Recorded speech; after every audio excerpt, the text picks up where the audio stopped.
Butterfly in the sky, I can go twice as high.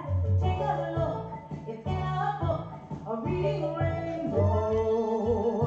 I can go anywhere, friends to know and ways to grow, a reading rainbow. I can be anything.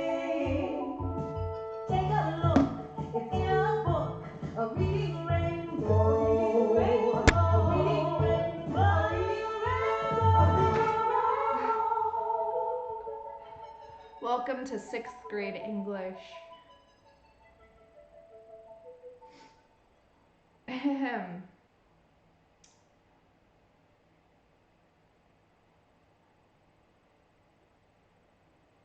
Oh fuck, where'd my radio go?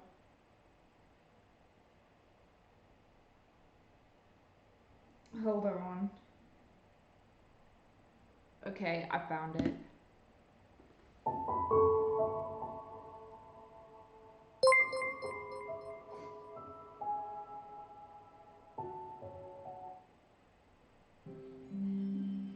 My foot is fine. Thank you very much, Data Prime.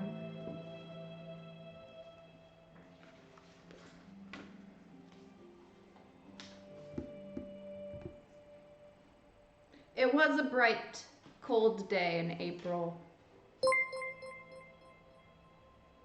No, I'm sorry if you came here to see dancing. I got a new tattoo and I don't want to, like, fuck it up. Aw, thank you very much, H. Gunslinger. Wow, it's really good to see you again, man. Hi, H. Gunslinger, and thank you for 8 months.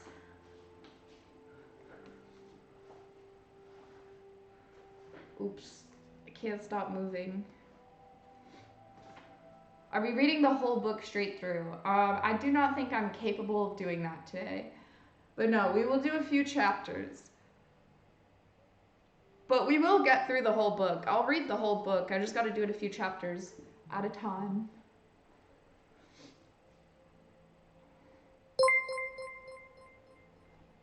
Thank you, AC Baker. Thank you, viewers.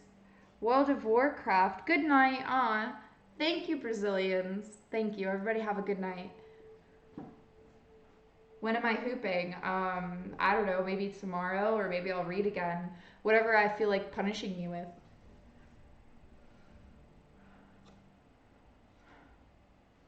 Okay. Chapter 1.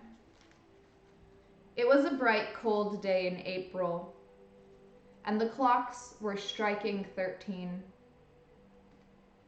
Winston Smith, his chin nuzzled into his breast in an effort to escape the vile wind, slipped quickly through the glass doors of Victory Mansions,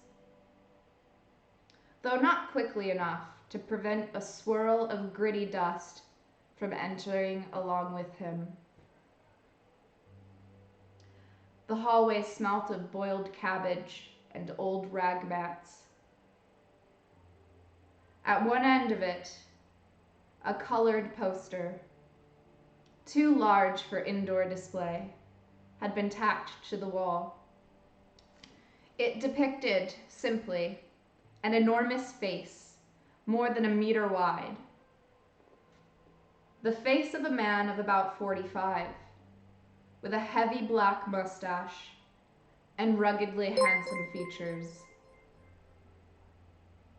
Winston made for the stairs. It was no use trying the lift. Even at the best of times, it was seldom working. And at present, the electric current was cut off during daylight hours. It was part of the economy drive, in preparation for Hate Week. The flat was 7 flights up, and Winston, who was 39 and had a varicose ulcer above his right ankle, went slowly, resting several times along the way. On each landing, opposite the lift shaft, the poster with the enormous face gazed from the wall.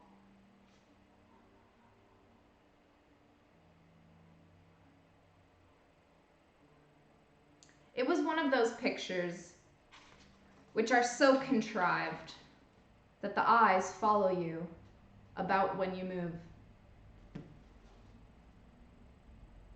"Big Brother is watching you," the caption beneath it ran.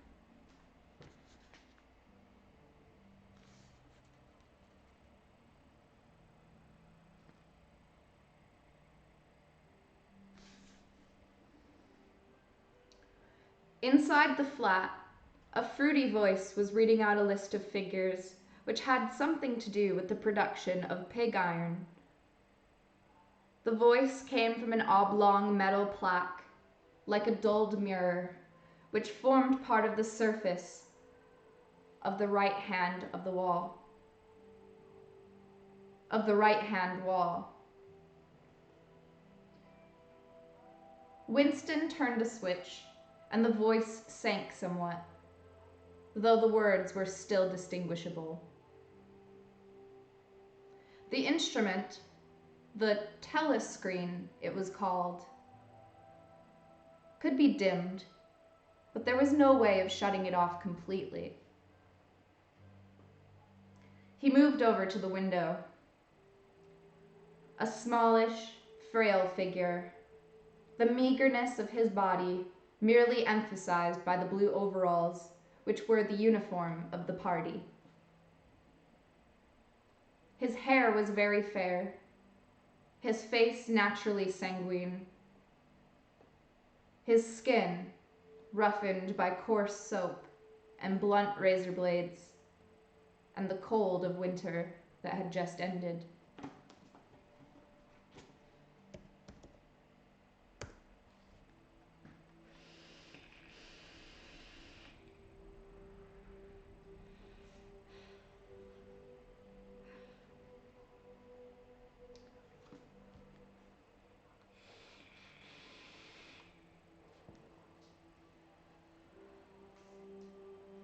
Outside, even through the shut window pane, the world looked cold.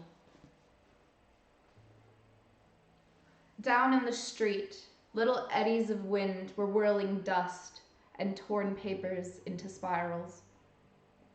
And though the sun was shining, and the sky a harsh blue, there seemed to be no color in anything, except the posters that were plastered everywhere. The black mustachioed face gazed down from every commanding corner. There was one on the house front immediately opposite. "Big Brother is watching you," the caption said, while the dark eyes looked deep into Winston's own. Down at the street level, another poster, torn at one corner, flapped fitfully in the wind, alternately covering and uncovering the single word, "Ingsoc." In the far distance, a helicopter skimmed down between the roofs, hovered for an instant like a bluebottle, like a fly. I don't know. I feel like, I don't know. Do we all know things? You know what a bluebottle is? It's a fly. The helicopter hovered like a fly and darted away again with a curving flight. It was the police patrol snooping into people's windows. The patrols didn't matter, though. Only the thought police mattered.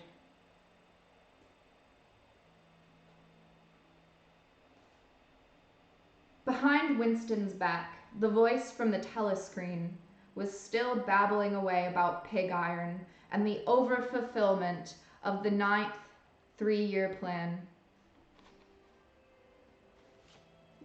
The telescreen transmitted and received simultaneously. Any sound that Winston made, above the level of a very low whisper, would be picked up by it. Moreover, so long as he remained within the field of vision, which the metal plaque commanded. He could be seen as well as heard. There was, of course, no way of knowing whether you were being watched at any given moment. How often or on what system the thought police plugged in on any individual wire was guesswork. It was even conceivable that they watched everybody, all the time. But at any rate, they could plug in your wire whenever they wanted to. You had to live, did live, from habit that became instinct, in the assumption that every sound you made was overheard, and, except in darkness, if only they knew, except in darkness, every movement scrutinized.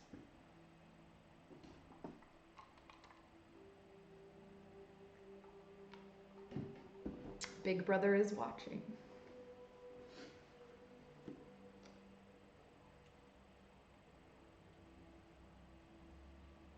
Winston kept his back turned to the telescreen. It was safer, though, as he well knew, even a back can be revealing.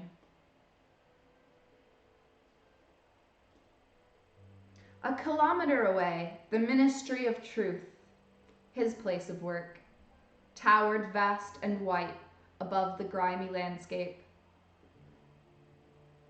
This, he thought, with a sort of vague distaste. This was London, chief city of Airstrip 1, itself the third most populous of the provinces of Oceania. He tried to squeeze out some childhood memory that should tell him whether London had always been quite like this.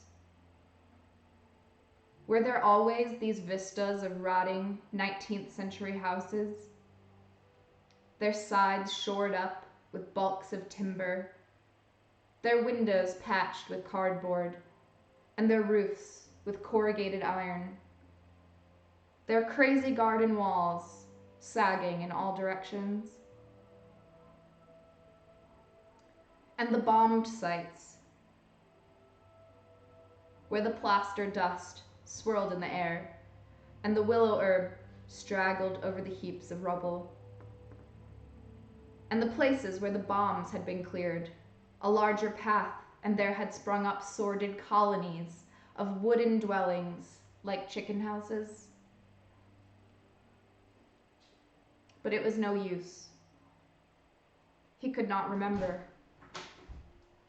Nothing remained of his childhood, except a series of bright-lit tableaux. Nothing remained of his childhood except a series of bright-lit tableaux, occurring against no background, and mostly unintelligible.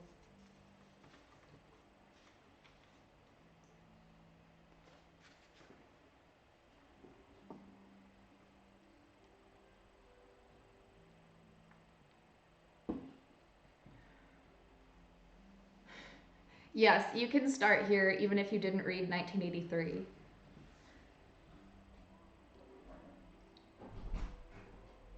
The Ministry of Truth, Mini-True in Newspeak, and as a footnote, Newspeak was the official language of Oceania. For an account of its structure and etymology, see the appendix. The Ministry of Truth, Mini-True in Newspeak, or Mini-True in Newspeak, was startlingly different from any other object in sight. It was an enormous pyramidal structure of glittering white concrete, soaring up, terrace after terrace, 300 meters into the air.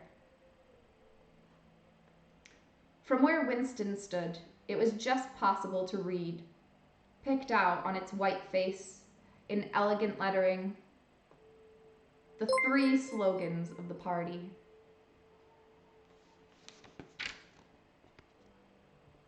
War is peace. Freedom is slavery. Ignorance is strength.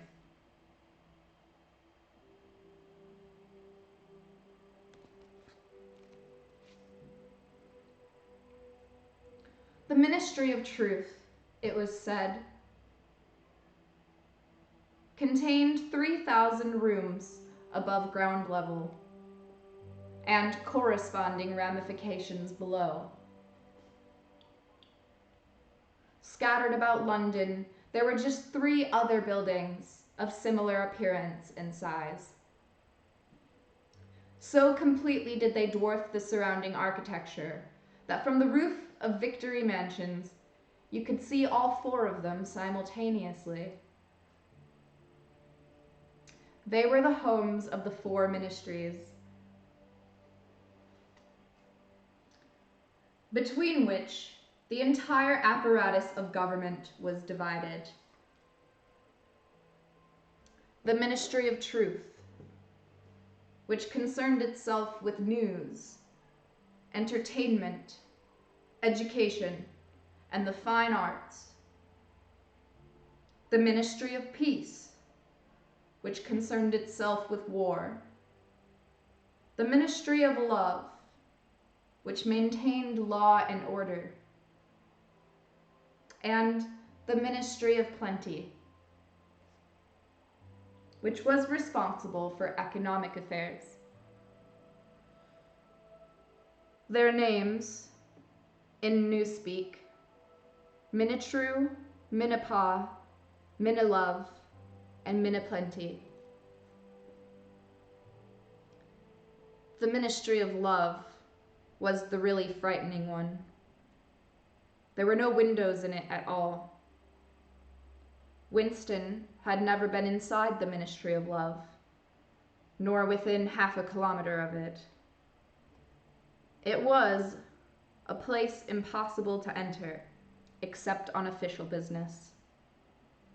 And then, only by penetrating through a maze of barbed wire entanglements, steel doors, and hidden machine gun nests.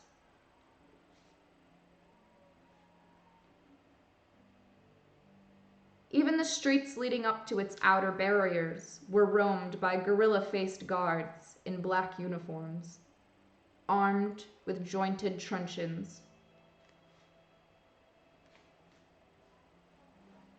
I don't know if I'm saying truncheon right, or truncheon. I think that's like a bat for hitting people. Armed with jointed truncheons. I'll just say it kind of slurred so you guys don't know if I'm saying it right. Truncheon. Okay.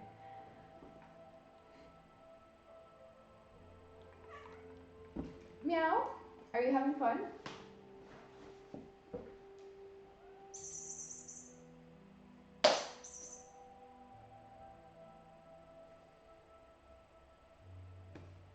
Okay.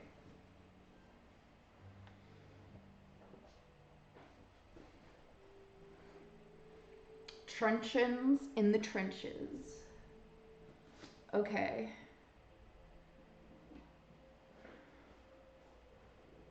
Yes, you beat people with truncheons. Like this. Stay down.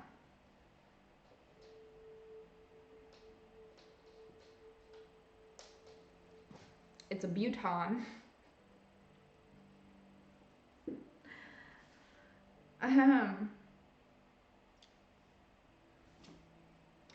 Winston turned round abruptly.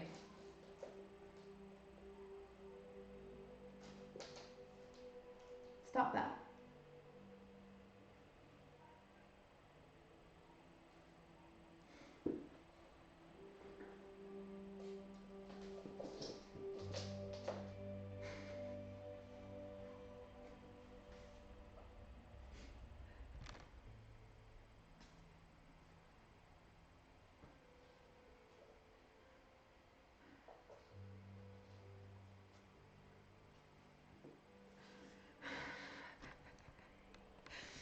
Okay. I want to pet it too.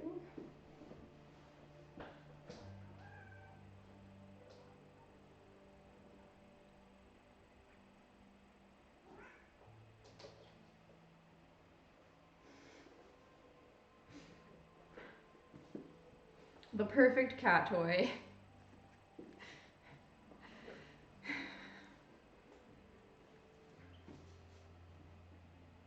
Winston turned round abruptly. He had set his features into the expression of quiet optimism. I think we have to wait. This is fine. Hello, Herb Smoke. Cats like free things. That's probably the funniest way I've heard that described, Mitchell. Thank you.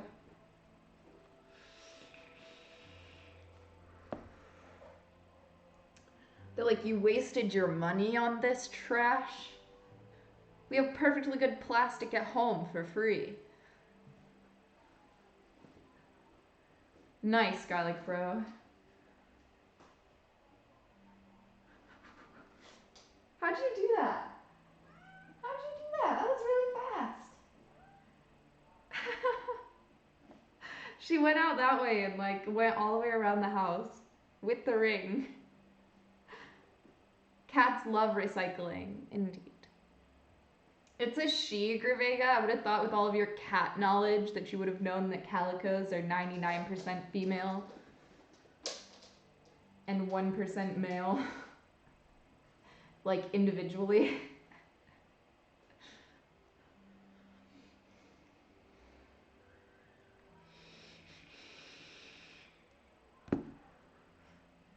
Are you done disrupting us now?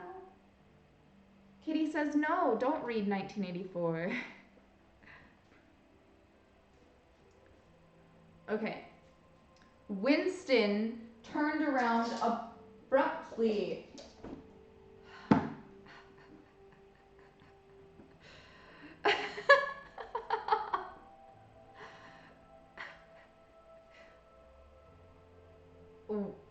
Winston turned around abruptly.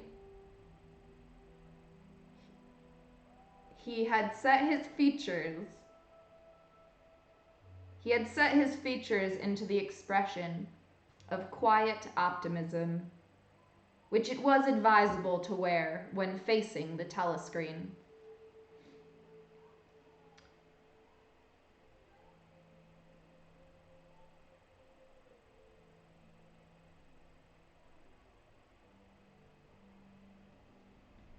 He crossed the room into the tiny kitchen.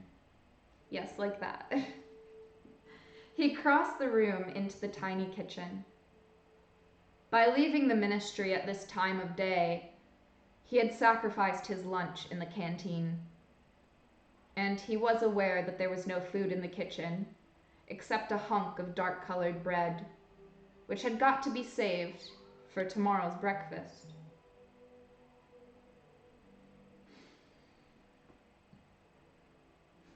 Excuse me. He took down from the shelf a bottle of colorless liquid with a plain white label marked Victory Gin. It gave off a sickly, oily smell, as of Chinese rice spirit or sake. But I don't think Winston knows what it would be called. They probably don't teach him other languages.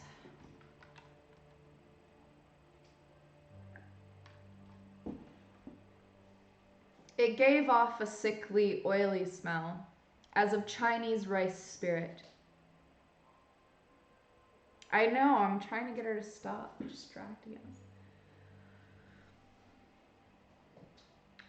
Winston poured out nearly a teacupful.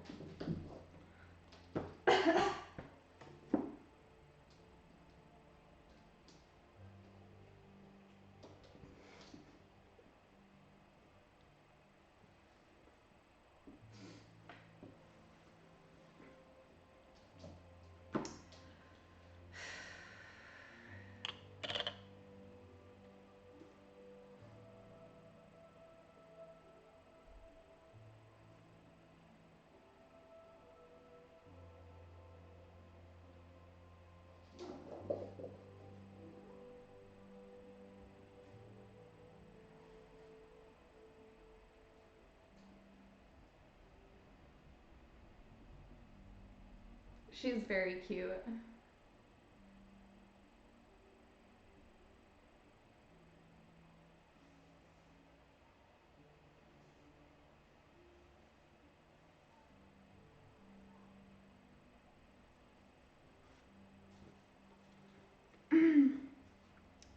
Winston poured out nearly a teacupful.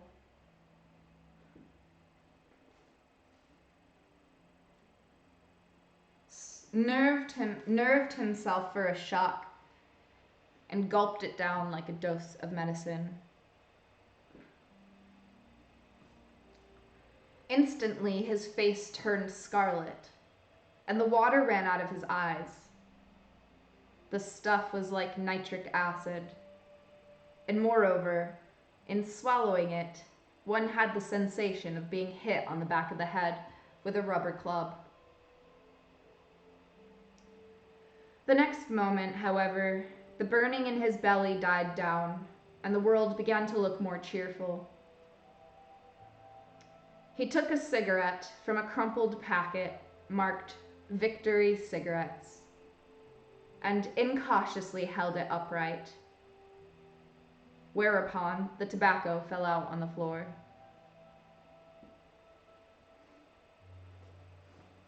With the next, he was more successful.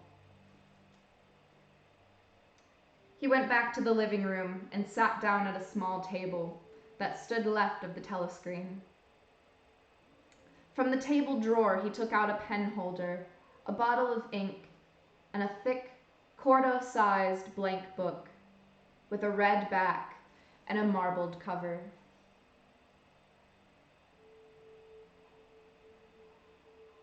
For some reason, the telescreen in the living room was in an unusual position. Instead of being placed, as was normal, in the end wall where it could command the whole room, it was in the longer wall, opposite the window. To one side of it, there was a shallow alcove, in which Winston was now sitting, and which, when the flats were built, had probably been intended to hold bookshelves. By sitting in the alcove and keeping well back, so far as sight went.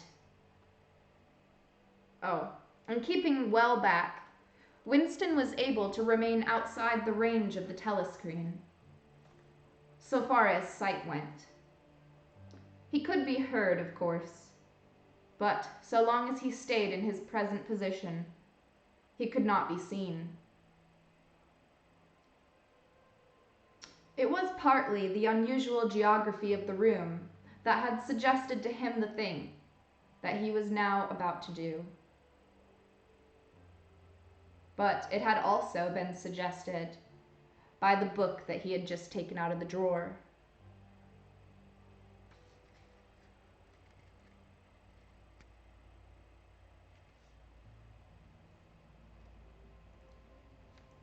It was a peculiarly beautiful book.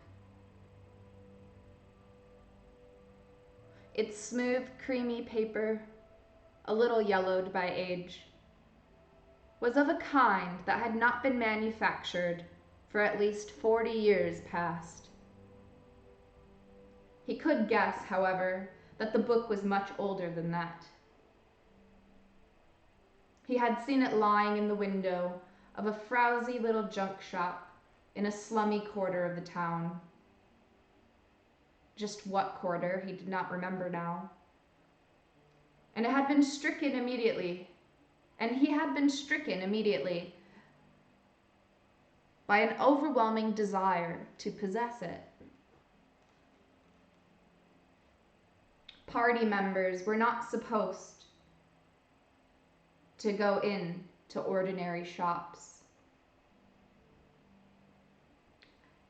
Dealing on the free market, it was called. But the rule was not strictly kept, because there were various things, such as shoelaces and razor blades, which it was impossible to get a hold of in any other way. He had given a quick glance up and down the street and then had slipped inside. Well, it's not my first time reading it, so it's not really a reaction.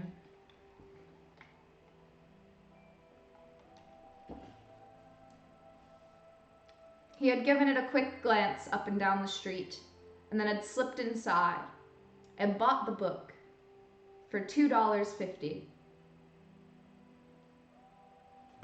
At the time, he was not conscious of wanting it for any particular purpose. He had carried it guiltily home in his briefcase. Even with nothing written in it, it was a compromising possession.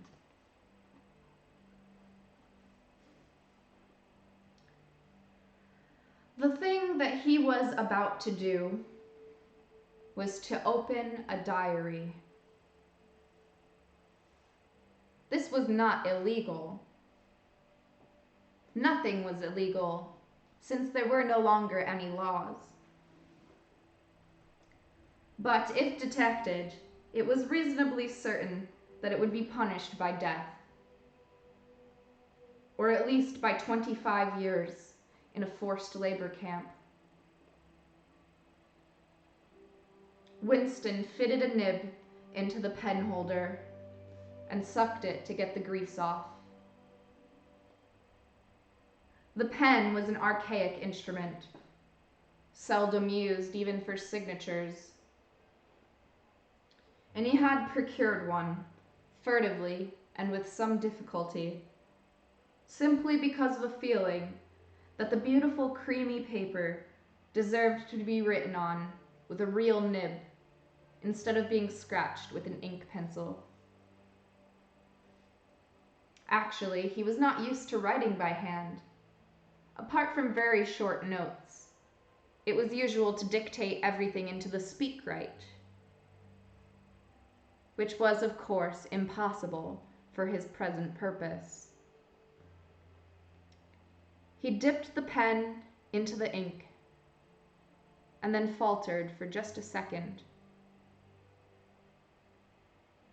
A tremor had gone through his bowels.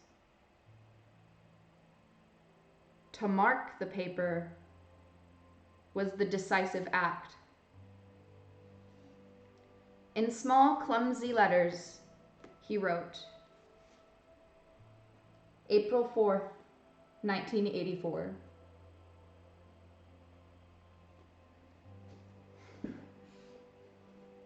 Okay, I do not think this is dense. I tried to read it once in high school and I did find it a little boring. I would not describe this as dense though, especially rereading it. It's breezy. I'm gonna say this is a breezy read. I'll show you dense. And I'm not doing Fahrenheit 451 next. We're much, much further away from Fahrenheit 451 than we are from 1984, or what I am going to read after this, Brave New World by Aldous Huxley. Good luck finding that, Toby.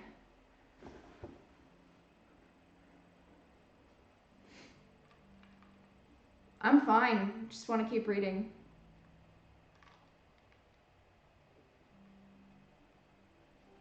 Yeah, that's the one about the brave little toaster.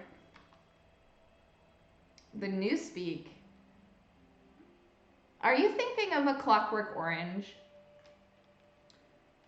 I think you're thinking of A Clockwork Orange. If you want something that's dense or like not, it's like not really, it's not even dense for A Clockwork, but that one is hard to get through. Like in this one, it's like stop think. Like the words aren't complicated. They're like, like Newspeak is like yes, no, and it's one word, you know, like you know what it means, or one of the words is black, white, you know, and I think it's a very good mental exercise to understand some of the things that are going to come up in here in Newspeak, like black, white, stop, think, and double think. Yeah, or like try Train Spotting or Clockwork Orange if you wanna maybe make this seem easy by comparison. Black, white, you mean gray? No, there's no gray.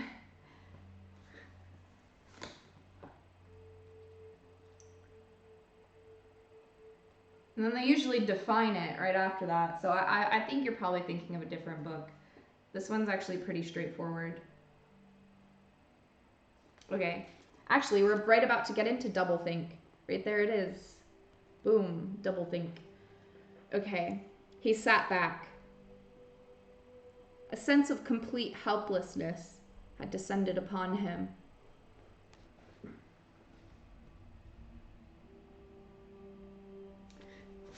Listen, I know you're confused. It's because you haven't heard the definition of it. You're not lost.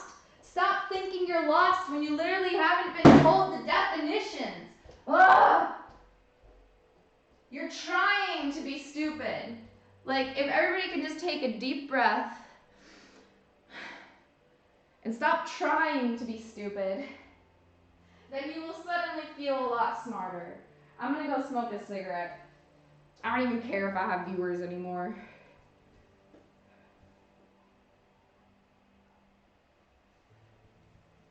I wish y'all had the brains for some things. And I don't mean to be insulting. I love you, Artica. That's a simple task, indeed.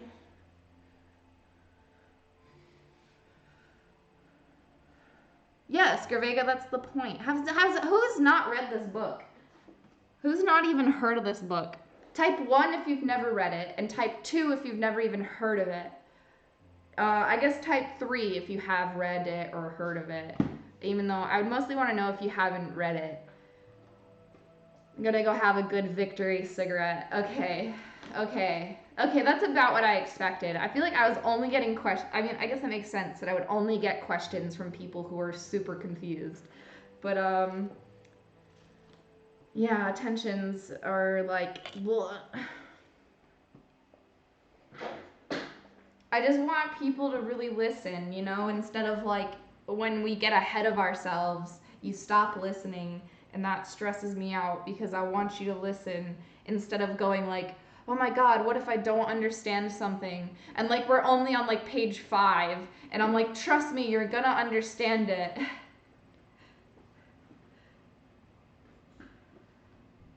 Do you read something off Aldous Huxley, Alice Brave New World? I'm gonna do that next, and I've read all the way up to like chapter 10 of Island by Aldous Huxley. I read it but get it confused with Animal Farm and some other books from high school. Oh, I see that. For that reason, I'm kind of glad I read it after high school. Like, all of these books are very distinct in my mind. All right, just let me smoke myself, actually. I'll stay right here. I won't go outside. I might need to go outside later and smoke a cigarette because cigarettes feel better. But I'll just hit this for a minute. It's hard to read and, you know, like get enough nicotine for my addiction. A victory vape indeed.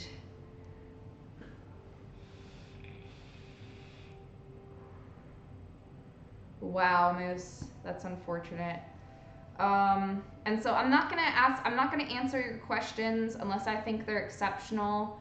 I'm just going to ask that you shut up and listen. Sorry for throwing the book at you again. No, I have not read that shampoo. And yeah, don't get addicted to anything, guys. Really don't. Don't smoke. Don't vape. Don't even start. If you have no urge to do these things already, stay that way. Stay gold. Because that's one of my regrets in life is beginning to smoke cigarettes out of peer pressure. Oh, Fight Club. I haven't read it, but I've watched the movie.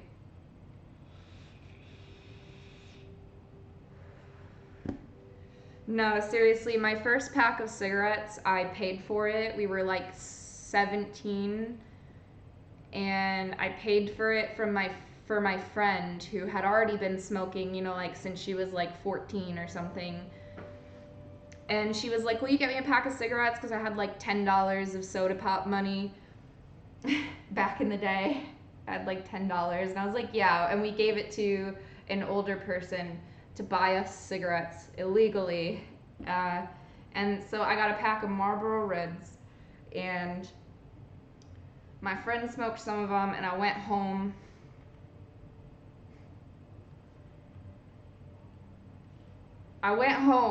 And I came back to her house like 3 days later, and I hadn't smoked any of the cigarettes. So I still had the pack. And you know, I was gonna offer her one because she smokes. And I took it out of my backpack, and she's like, "Is that the same pack of cigarettes?" And I was like, "No," and lit one up.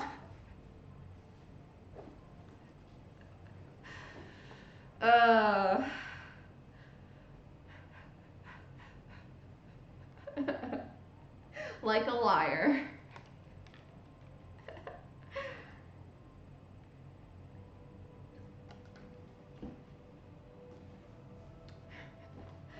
So I wasn't immediately addicted, but just to give you guys an idea of how it got started.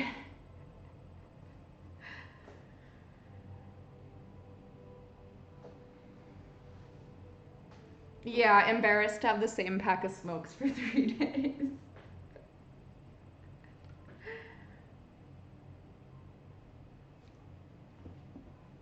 Okay. He just started his diary. April 4th, 1984. He sat back. A sense of complete helplessness had descended upon him. To begin with, he did not know with any certainty that this was 1984. He doesn't even know if it is 1984 right now. It must be around that date, since he was fairly sure that his age was 39, and he believed that he had been born in 1944 or 1945. But it was never possible nowadays to pin down any date within a year or two. For whom? It suddenly occurred to him to wonder.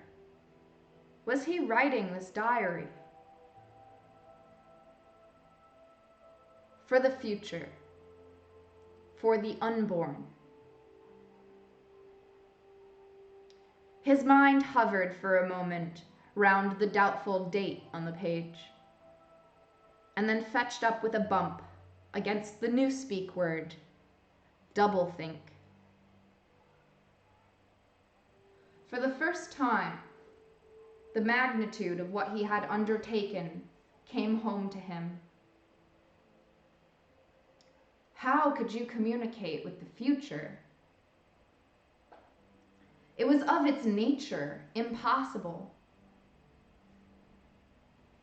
Either the future would resemble the present, in which case it would not listen to him, or it would be different from it, and his predicament would be meaningless. For some time he sat gazing stupidly at the paper.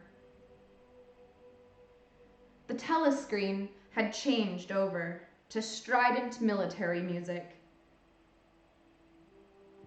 It was curious that he seemed not merely to have lost the power of expressing himself,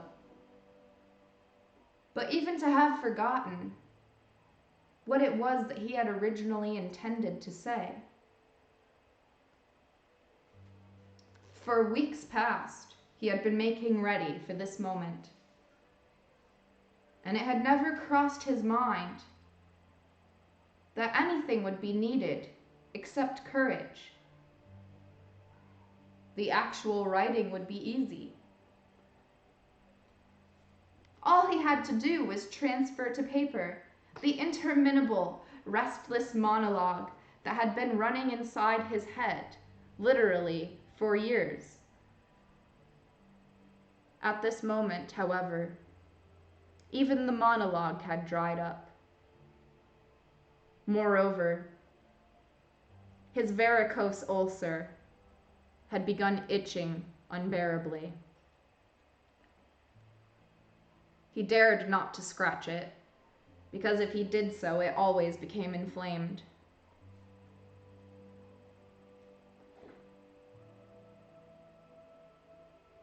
The seconds were ticking by. He was conscious of nothing except the blankness of the page in front of him, the itching of the skin above his right ankle,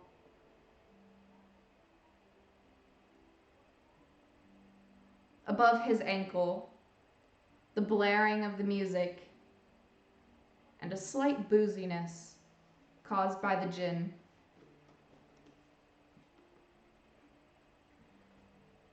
Suddenly he began writing in sheer panic, only imperfectly aware of what he was setting down.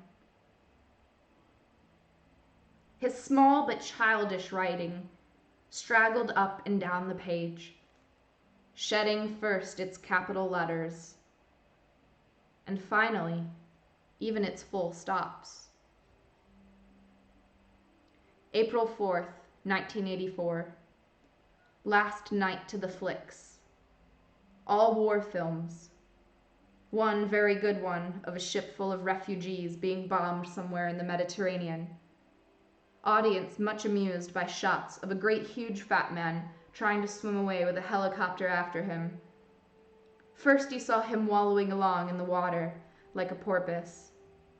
Then you saw him through the helicopter's gun sights.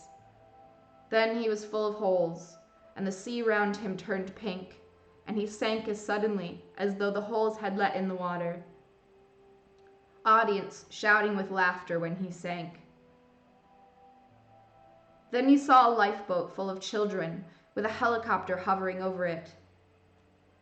There was a middle-aged woman, who might have been a Jewess, sitting up in the bow with a little boy about 3 years old in her arms. Little boy screaming with fright and hiding his head between her breasts as if he was trying to burrow right into her.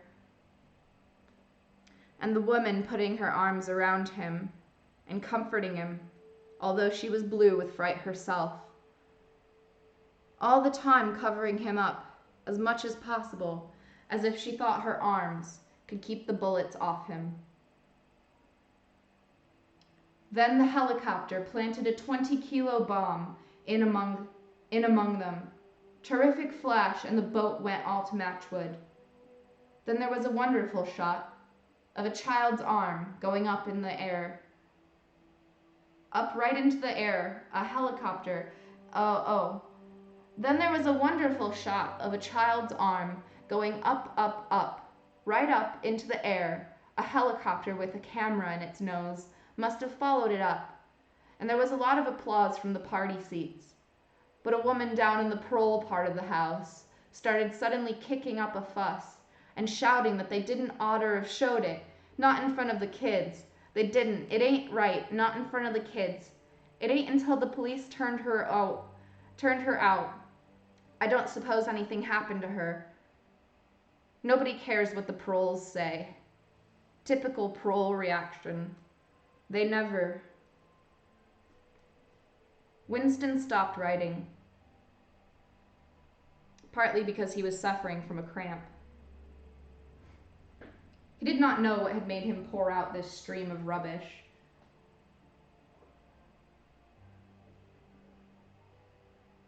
But the curious thing was that while he was doing so,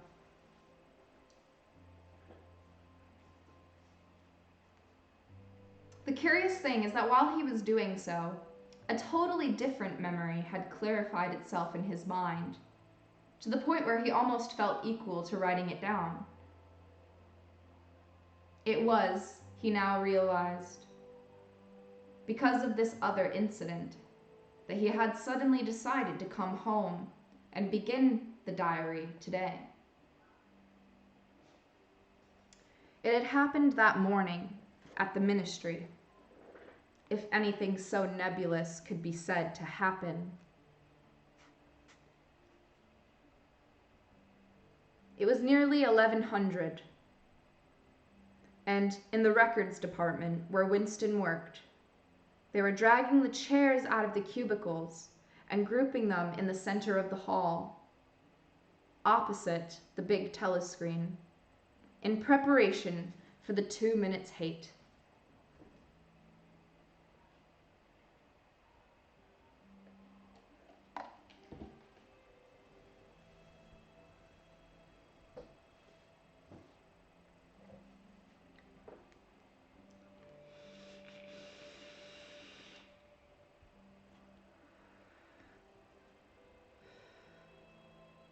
Winston was just taking his place in one of the middle rows when two people whom he knew by sight but had never spoken to came unexpectedly into the room.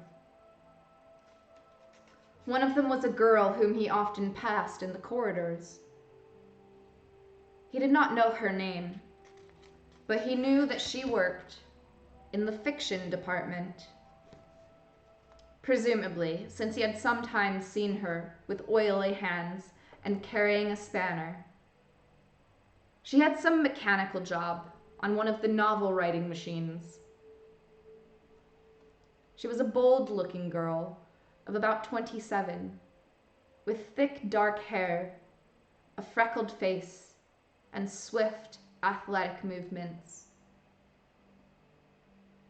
A narrow scarlet sash, emblem of the Junior Anti-Sex League, was wound several times around the waist of her overalls. Just tightly enough to bring out the shape. Oh my god, that was a sharp S. Sheesh. Sorry for making your ears bleed.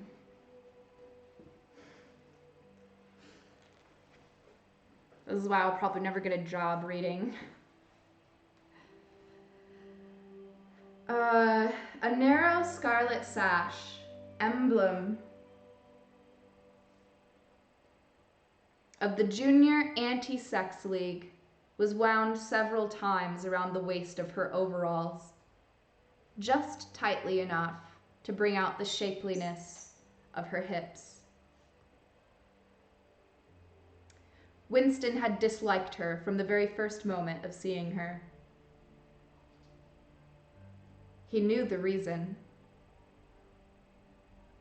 It was because of the atmosphere of hockey fields and cold baths and community hikes and general clean-mindedness which she managed to carry about with her. He disliked nearly all women, and above all, the young ones. Especially the young and pretty ones. It was always the women, and above all, the young ones, who were the most bigoted adherents of the party. The swallowers of slogans, the amateur spies, and nosers out of unorthodoxy. But this particular girl gave him the impression of being more dangerous than most. Once when they passed in the corridor, she had given him a quick, sidelong glance, which seemed to pierce right into him, and for a moment had filled him with black terror. The idea had even crossed his mind that she might be an agent of the thought police. That, it was true, was very unlikely. Still, he had continued to feel a peculiar uneasiness, which had fear mixed up in it, as well as hostility, whenever she was anywhere near him.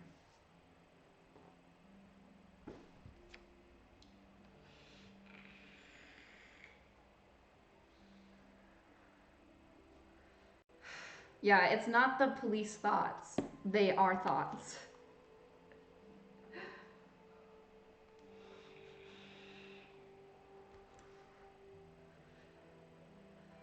That's fucking funny. Thank you, Pocus. Pocus X. Thank you.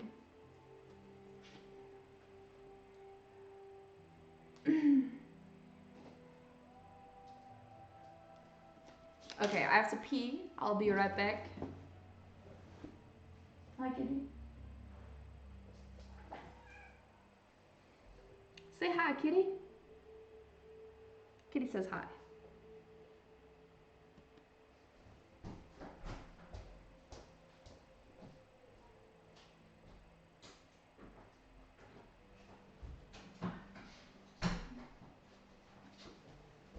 Josh, want to say hi? Hi, Josh. Oh. Kitty wants to say hi to me too. Yes. Hey guys.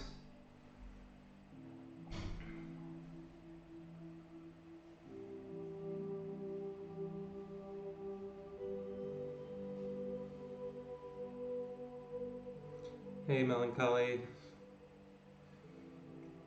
Artica, Gavega, what's going on, guys? I didn't have piano lessons this week, which sucked. She was sick. Has the plague. I'm hoping next week. Homework, just a couple like pieces from my book. I don't think she's got that Rona, no.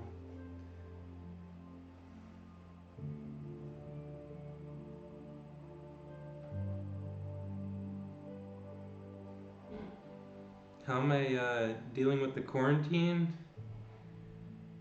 Well, I have to go back to work tomorrow.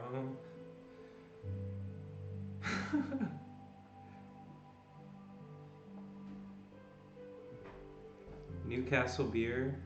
What is that? Sounds cheap and domestic. I want some cheap beer right now. Brat was good. It was totally good.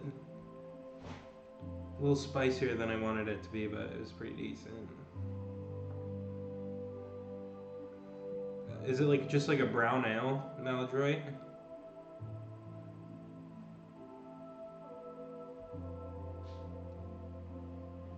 God, I feel like I should just be like zenning out right now. Just.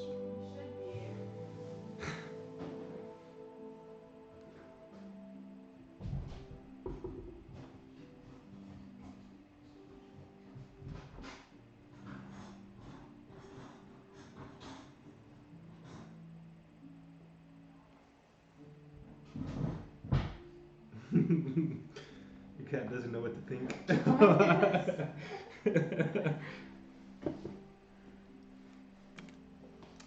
I only buy craft beer, Melancholy.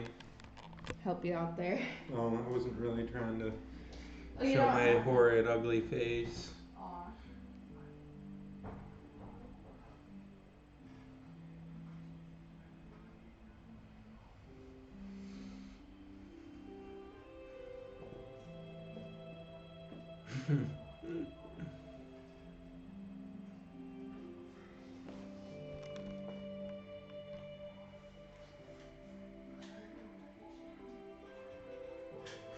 Thanks, Artica. Where do you find craft beer? What do you mean? Michigan's full of it. Which reminds me, there's a place really close by, Larissa, that has like over 100 different types of beer apparently. Really? Yeah, it's like literally down Becker Street, a couple roads and a right and over one street, and it's like right there. I gotta go there. Yeah. We'll have to go and check it out. Alright, bye, Jack. Bye, Josh.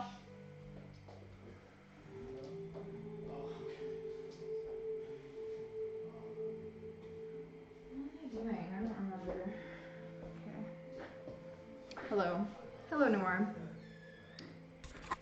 Join us. Join Big Brother. Almost dropped my pickles. Ah, you just missed the description of the sexy lady. Have you read 1984? You totally should.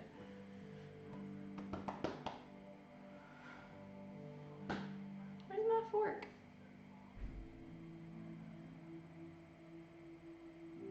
Oh, okay. Never mind. You already know what she looks like.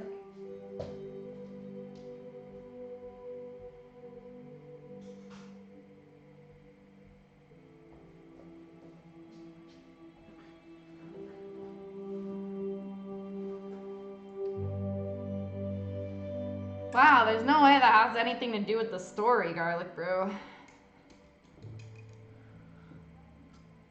Raw pickles.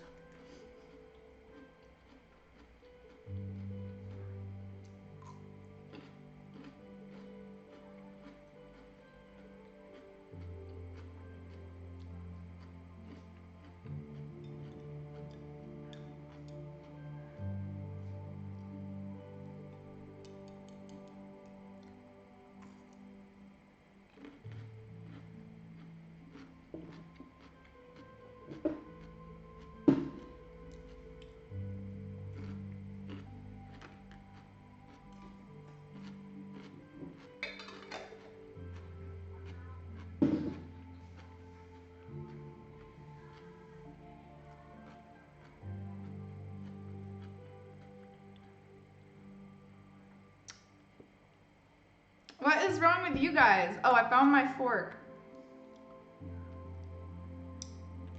Oh well.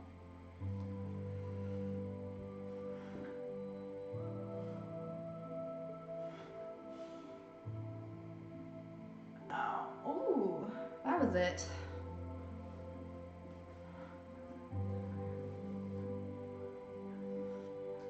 Well, yeah, I could share some pickles.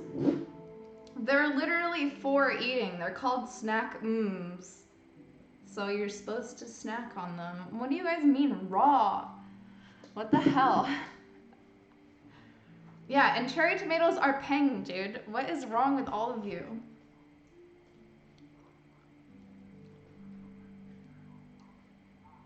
Do people cook pickles? I have one S because I'm unique. Kitty, what are you doing?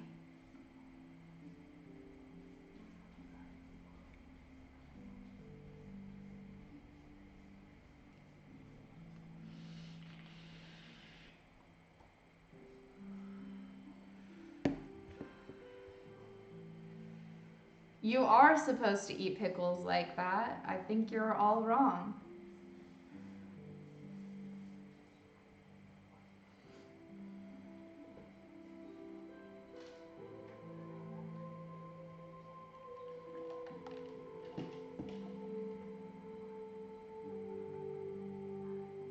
You guys are fucking with me, right? This is like literally one of like 2 ways to eat pickles. You've gotta be fucking with me. You either eat a whole pickle or you like cut them up and put them on a burger. Pickles are only good for the juice. Well, that's true, but I've grown on to eating them. Dude, am I supposed to not take them? I took them out of the jar. That's what's wrong with it. What? They're called snack-ums. Snack-ums for snacking on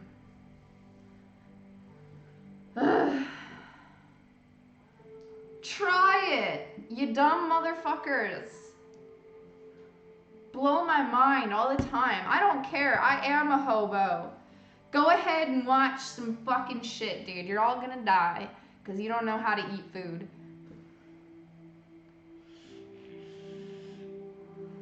Why would I take them out of the jar and put them on a plate? Ugh. You are all very disturbed.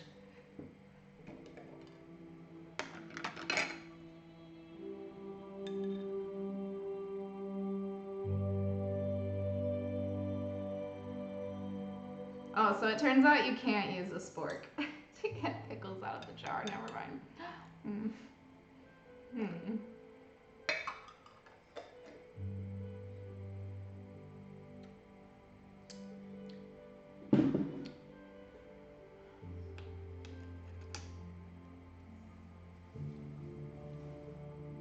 Okay, and now I continue. So there was that bitch, and the other person was named O'Brien, a member of the inner party, and holder of some post so important and remote that Winston had only a dim idea of its nature. A momentary hush passed over the group of people round the chairs as they saw the black overalls of an inner party member approaching.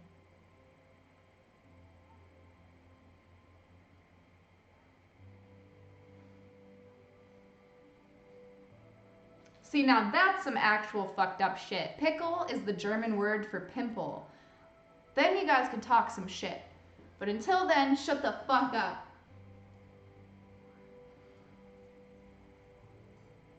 Talk about eating a raw pimple, and I will share your disgust. But I'm gonna eat pickles, you fucking weirdos.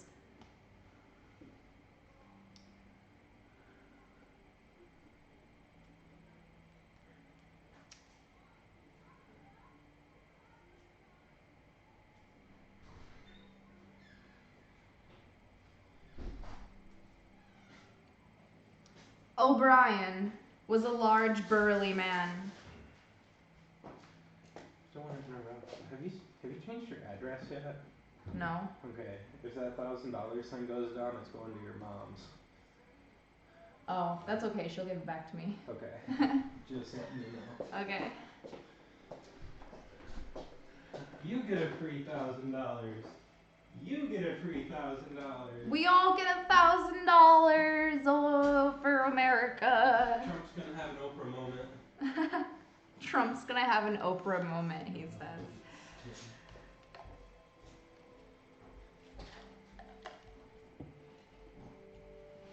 We'll see.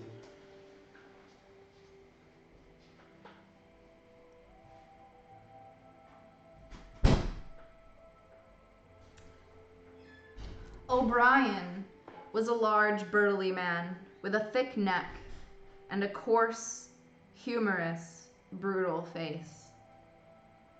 In spite of his formidable appearance, he had a certain charm of manner. He had a trick of resettling his spectacles on his nose, which was curiously disarming. In some indefinable way, curiously civilized. It was a gesture which, if anyone had still thought in such terms, might have recalled an 18th century nobleman. God, I hate words. It was a gesture which, if anyone had still thought in such terms, might have recalled an 18th century nobleman offering his snuff box. Winston had seen O'Brien perhaps a dozen times in almost as many years. He felt deeply drawn to him, and not solely because he was intrigued by the contrast between O'Brien's urbane manner and his prize-fighter's physique. Okay, so now we know why Winston hates women. Especially that woman. The hot one. Too busy thinking about his prize-fighter physiques on O'Brien. Okay. Much more, it was because of a secretly held belief. Or perhaps not even a belief. Merely a hope that O'Brien's political orthodoxy was not perfect. Something in his face suggested it irresistibly.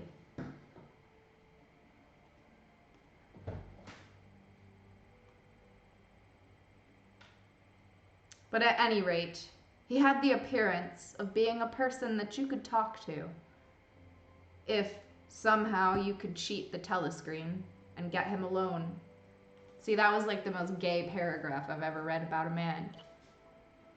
O'Brien is the other guy, or the other person. He said, I saw two people. One of them was a hot young woman who I hate, and the other one was O'Brien, who looks like a guy I could trust, and also he's kind of hot. In like a totally non-homo way. I hate you, Gervego. Oh my god.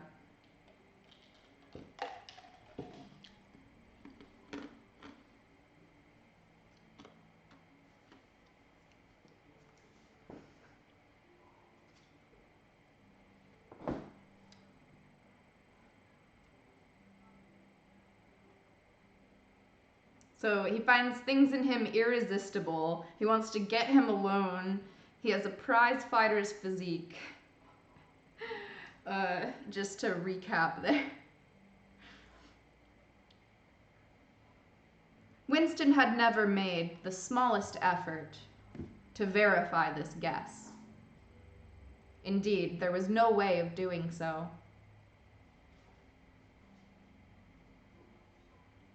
At this moment, O'Brien glanced at his wristwatch.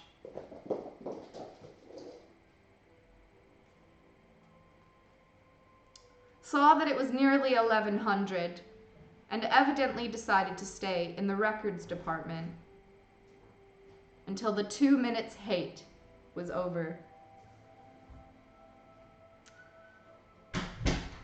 O'Brien glanced at his watch. I thought it was Winston. Sorry. O'Brien looked at his watch, decided to stay, and sat down.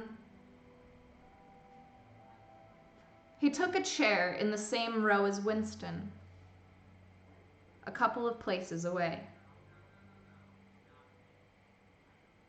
A small, sandy-haired woman who worked in the next cubicle to Winston was between them. The girl with dark hair was sitting immediately behind. Seems planned.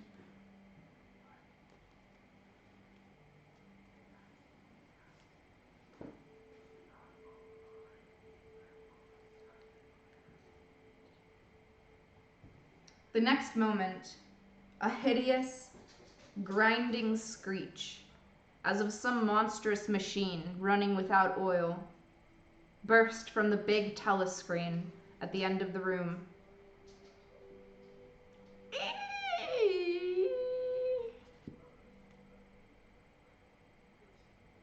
It was a noise that set one's teeth on edge and bristled the hair on the back of one's neck. The hate had started.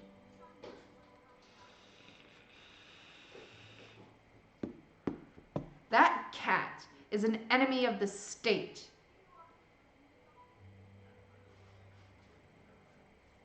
I demand that it ceases its operations immediately.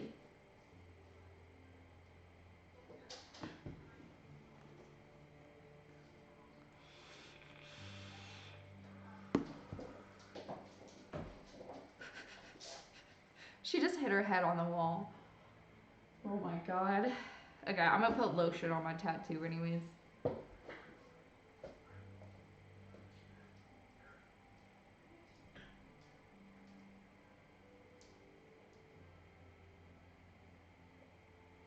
Oh hey, what are you doing? I'm going to literally murder you. Off with your head. Straight to the gulag. Get out of here. You're my prisoner now. Yes.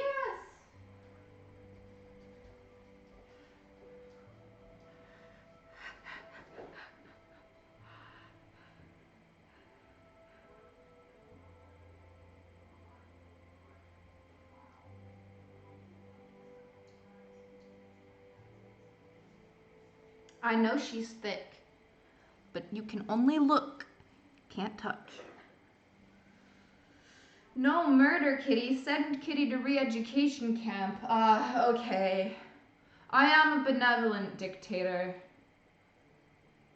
25 years, re-education. It is done. You may praise me for my mercy now.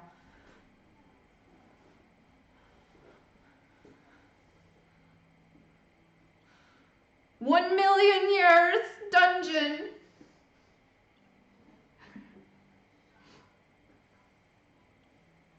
reduction camp because she's too thick.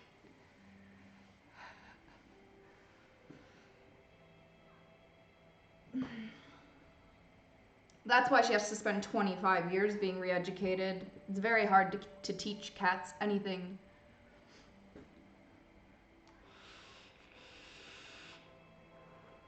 But you spend long enough in a place, and soon it becomes all you can know.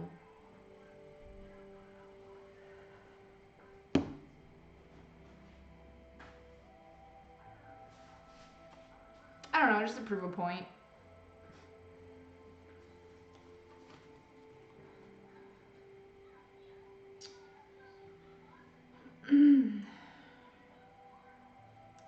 The hate had started. As usual, the face of Emmanuel Goldstein, the enemy of the people, had flashed onto the screen. There were hisses here and there from among the audience. The little sandy-haired woman gave a squeak of mingled fear and disgust. Goldstein was the renegade and backslider who once, long ago, how long ago, nobody quite remembered,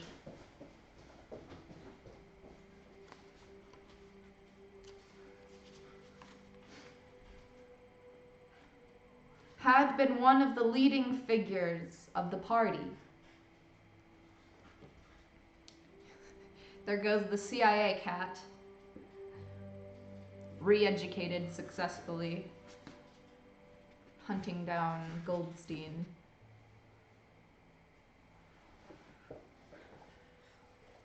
I know, he will ruin the immersion.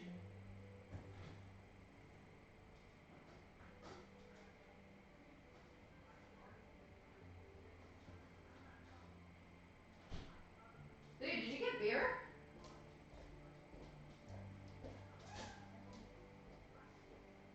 What are you doing? Oh.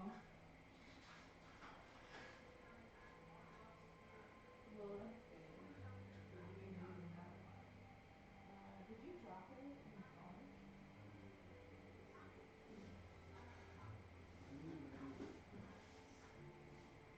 Sorry, I didn't go through that. I thought that was pretty bad. No, it's okay.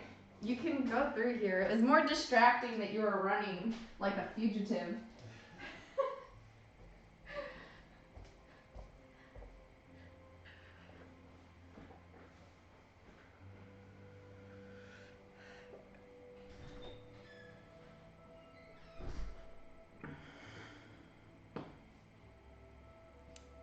Yeah, I can back up.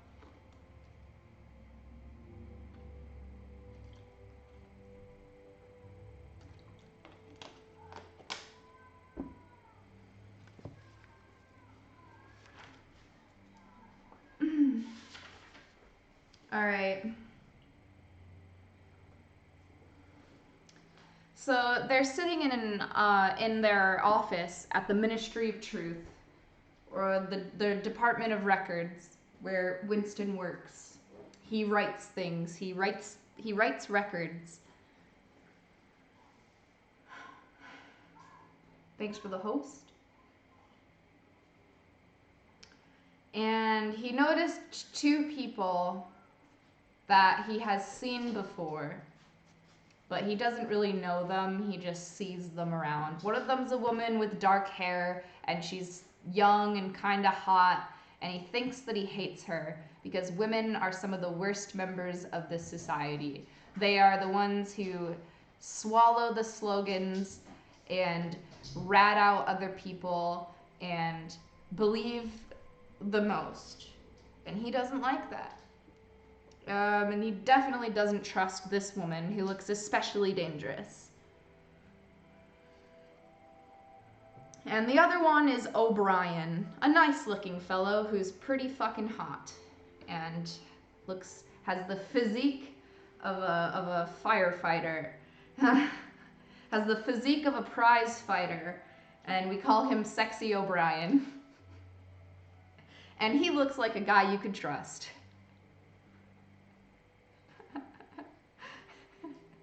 If only you could get him alone, which is of course impossible in this society. You could never get sexy O'Brien alone in a room. You can't, Winston.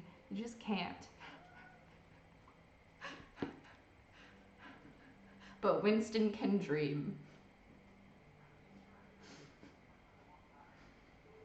And they're sitting in not an auditorium, but they've made the workspace like an auditorium by moving all the chairs and tables out of the way. And they're going to start and commence what is known so far, but has yet to be explained, as the 2 minutes hate. Which sounds like 2 minutes of hating something. At this moment, Sexy O'Brien glanced at his wristwatch and saw that it was nearly 1100, and evidently decided to stay in the records department until the 2 minutes hate was over. He took a chair in the same row as Winston, a couple of places away. Winston's getting all hot because Sexy Brian's sitting really close to him. Anyways, okay, I'm sorry. This is not part of the book. All right.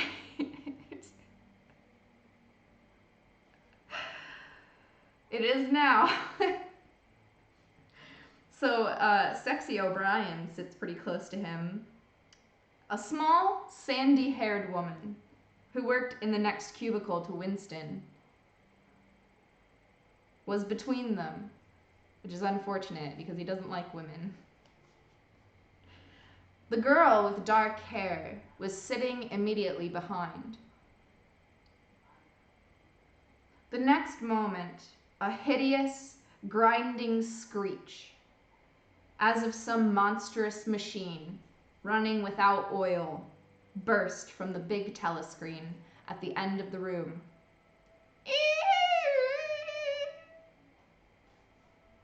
It was a noise that set one's teeth on edge and bristled the hair on the back of one's neck. The hate had started.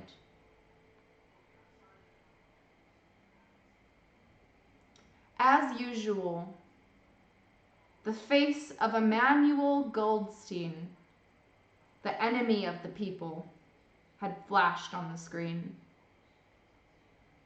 There were hisses here and there among the audience. The little sandy-haired woman gave a squeak of mingled fear and disgust. Goldstein was the renegade and backslider who once, long ago, how long ago, nobody quite remembered, he had been one of the leading figures of the party, almost on level with Big Brother himself, and then had engaged in counter-revolutionary activities, had been condemned to death, and had mysteriously escaped and disappeared. The program of the 2 minutes hate varied from day to day, but there was none in which Goldstein was not the principal figure.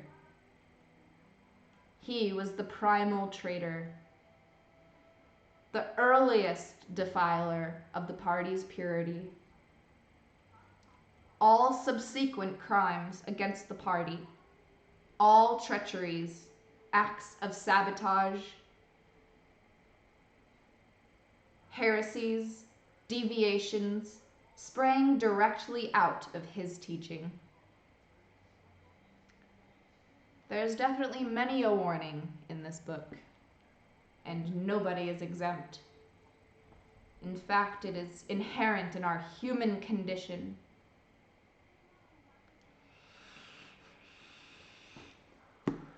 Moose, if you explain it one more time, if you explain this book before I finish reading it, I'm gonna ban you from the chat until we're done reading it. Let them think what they want to think.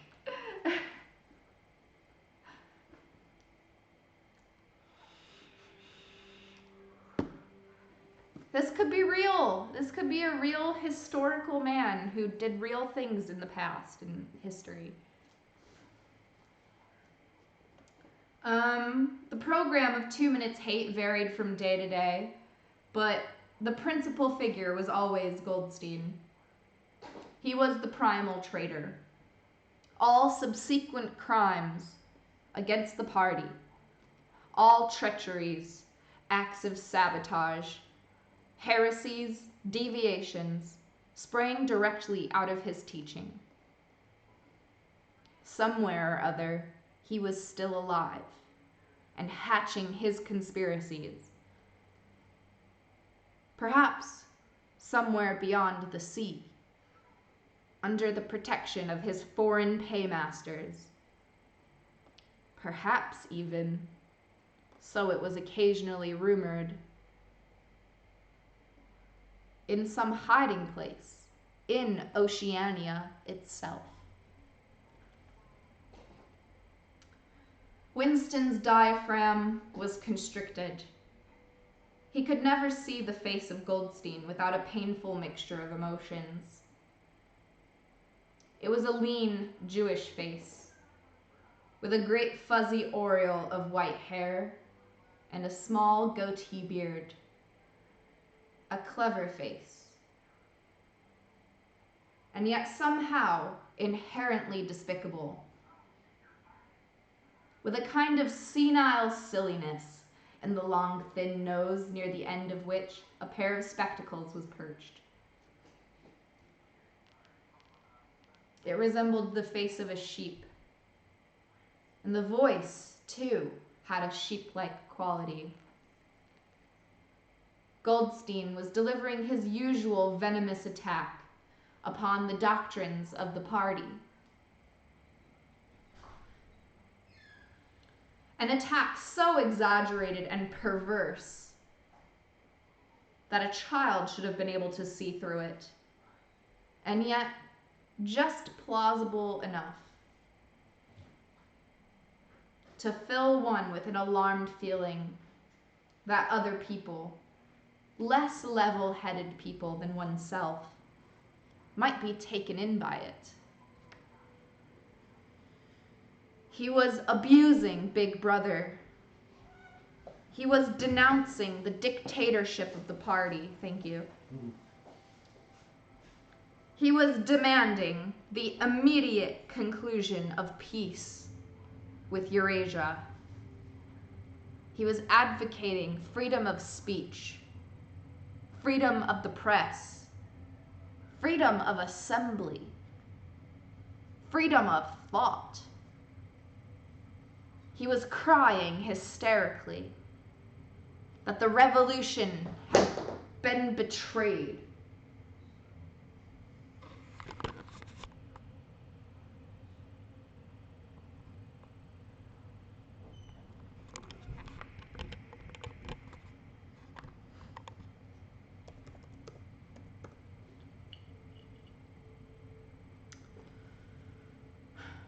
That the revolution had been betrayed.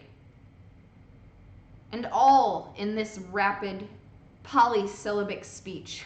Yeah, not Trump. He does not use polysyllabic speech. Unless you count Bigley as polysyllabic. Okay, sorry, that's enough of my interjections here. Sometimes Gravega gets under my skin. I don't know how he does it. What speech? That would be monosyllabic. Troll magic. One big bad boy. Monosyllabic.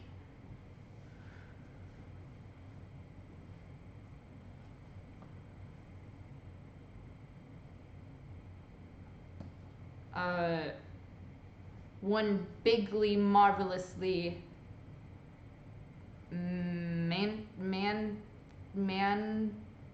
manner. That's just more words, okay? That's what polysyllabic means. They use big words. manlet. Okay.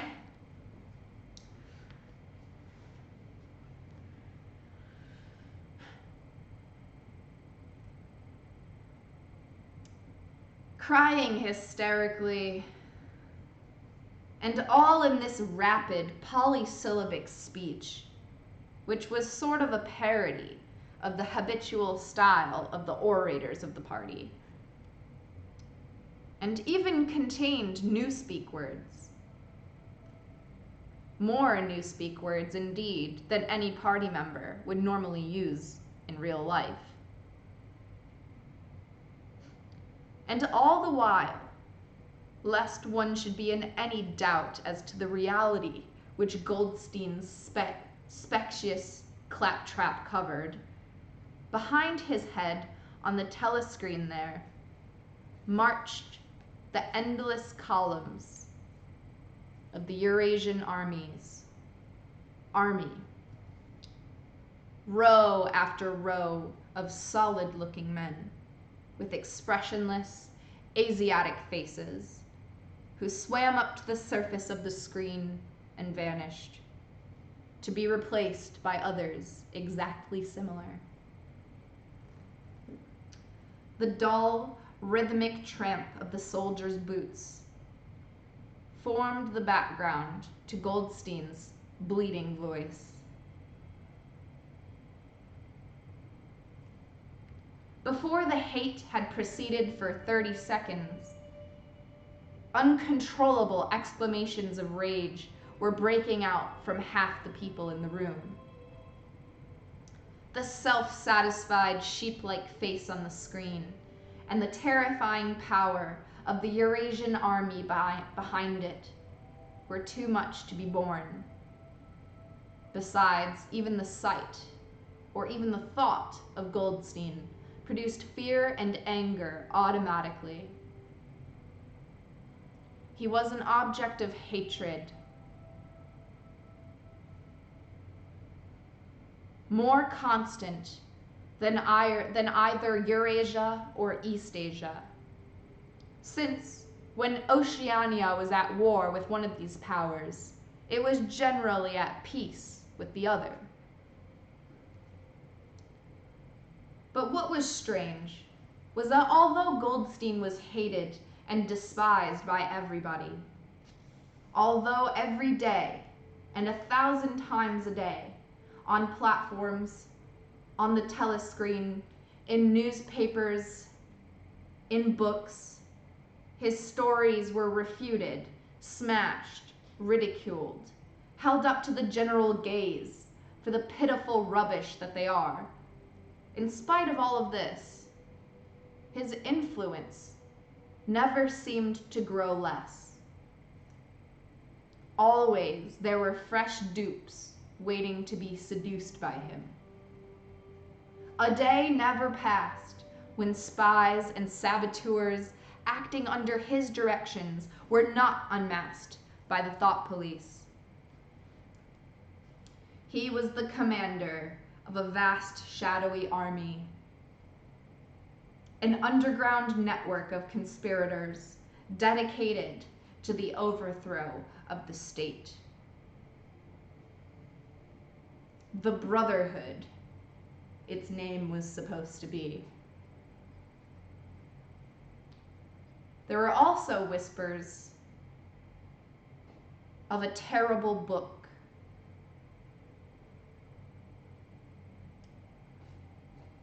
a compendium of all the heresies of which Goldstein was the author, and which circulated clandestinely here and there. It was a book without a title.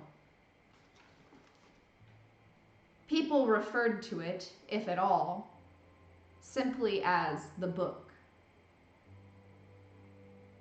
But one knew of such things only through vague rumors. Neither the Brotherhood nor the book was a subject that any ordinary party member would mention, if there was a way of avoiding it. In its second minute, the hate rose to a frenzy.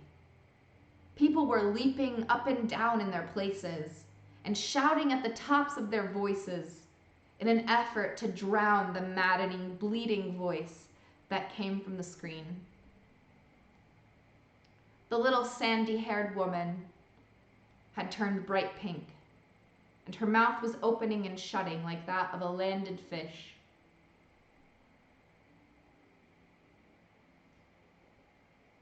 Even O'Brien's heavy face was flushed.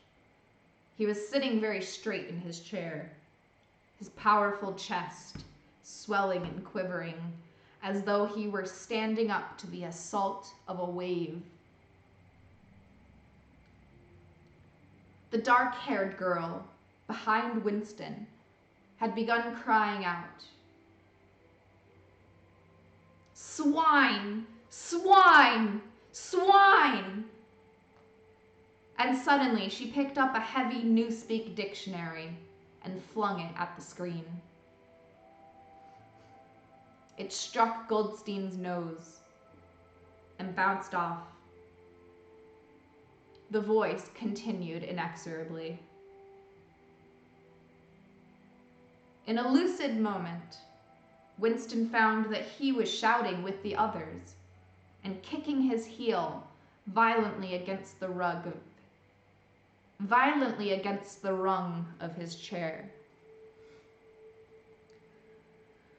The horrible thing about the 2 minutes hate was not that one was obliged to act a part, but that it was impossible to avoid joining in.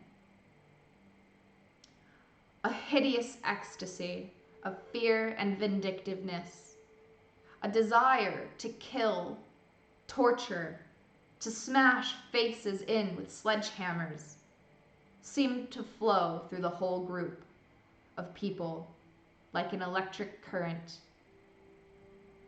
turning one, even against one's will, into a grimacing, screaming lunatic.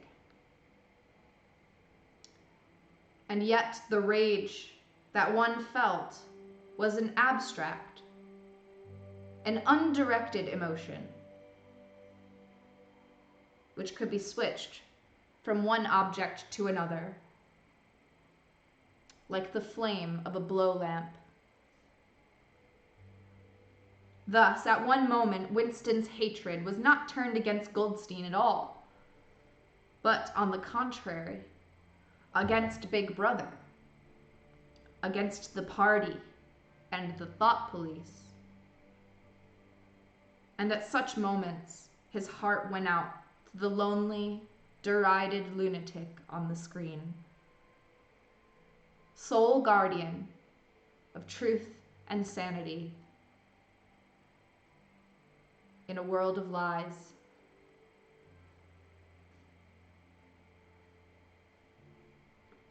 And yet, the very next instant, he was at one with the people about him.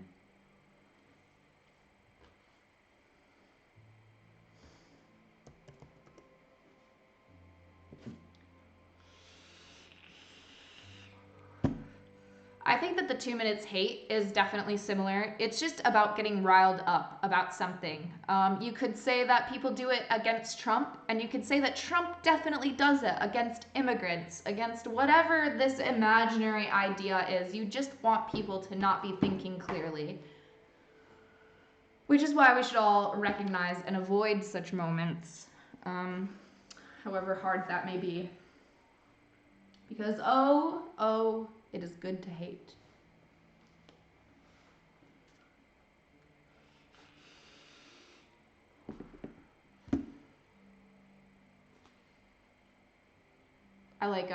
It turns the entire world red.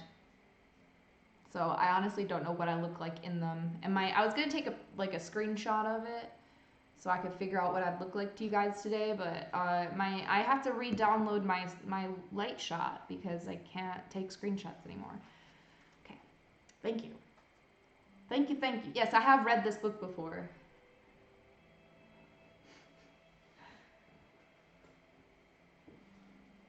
Ooh, okay. Anyways, don't read ahead. And at such moments, his heart went out to the lonely, derided lunatic on the screen, sole guardian of truth and sanity in a world of lies.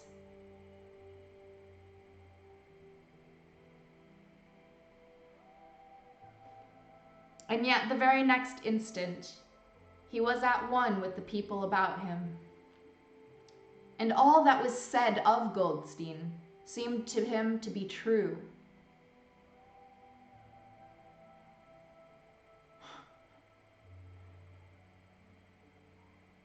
At those moments, his secret loathing of Big Brother changed into adoration.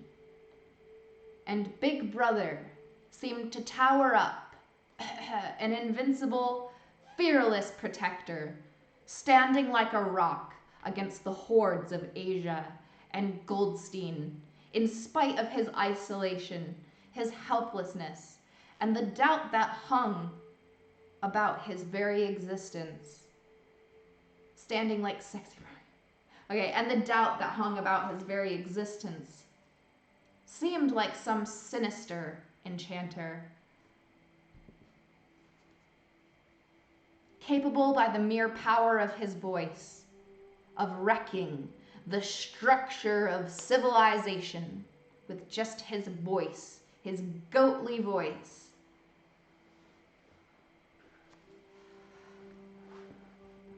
All right, I give A's. A's for participation in chat. You all get a gold star.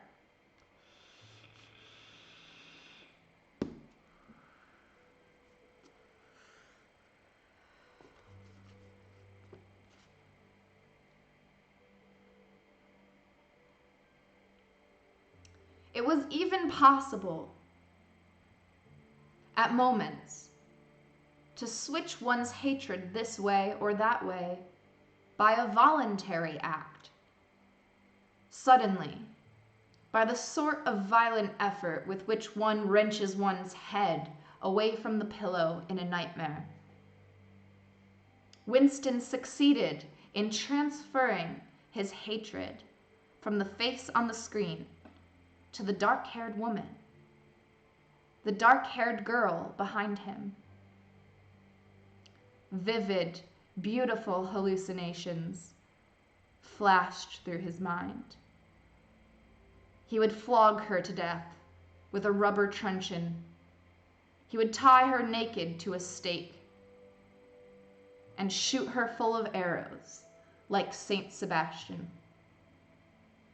He would ravish her and cut her throat at the moment of climax. Better than before. Moreover, he realized why it was that he hated her. He hated her because she was young and pretty and sexless. Because he wanted to go to bed with her and would never do so. Because round her sweet, supple waist, which seemed to ask you to encircle it with your arm, there was only the odious scarlet sash, aggressive symbol of chastity.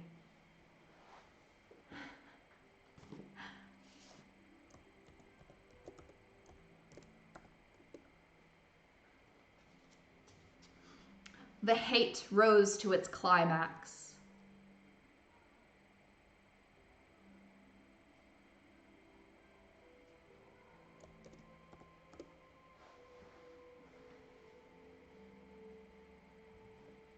I would definitely read what Coke, Acid, Meth Combined just wrote. It's one of George Orwell's severely underrated quotes.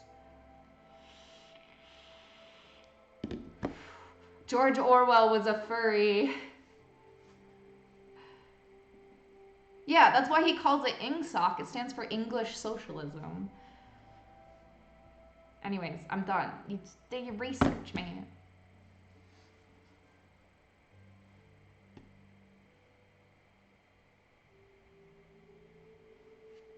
Dude, I don't care. You shouldn't care if somebody copy and pastes anything. What are you talking about? Yeah, Hitler was also a rampant xenophobe and a patriot. Okay.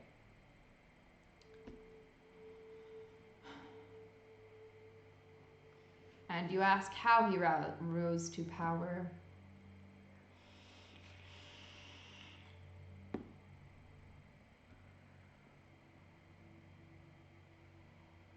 But that's irrelevant, I guess.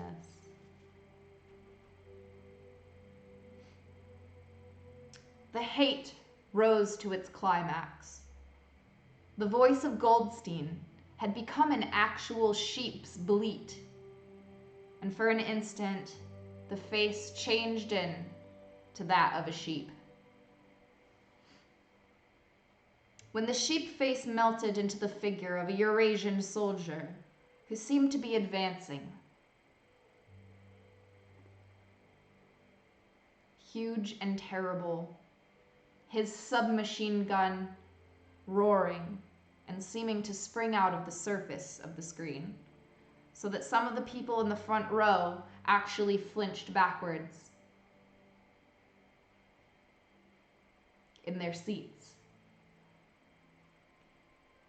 But in the same moment, drawing a deep sigh of relief from everybody, the hostile figure melted into the face of Big Brother. Black-haired, black-mustachioed, full of power and mysterious calm.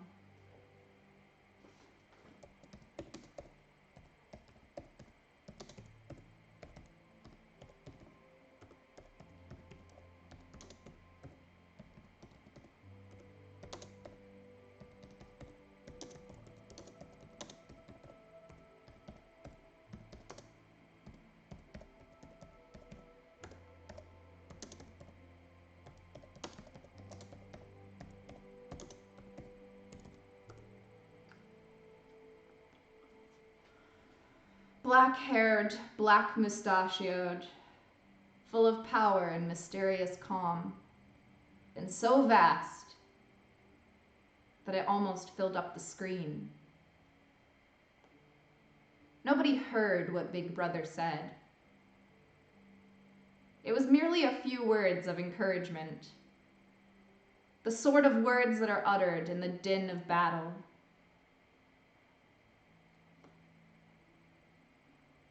Dude, you guys know what else blows my mind? Because I'm going to engage you, Gervego, with things that I think we can both understand together. Like you say 1984 is happening today in big tech, just look at Silicon Valley. Forget about Silicon Valley. Think of the computer. It is so easy. You can change the words in every article online with the click of a single button. You could automatically change every article ever written to a third grade reading level, just using AI and robots. You could just change everything all at once with the single push of a button. You won't even need a ministry of truth. You can just have a single computer. I think about that sometimes, but I try not to. Big Brother would love the internet. Yeah.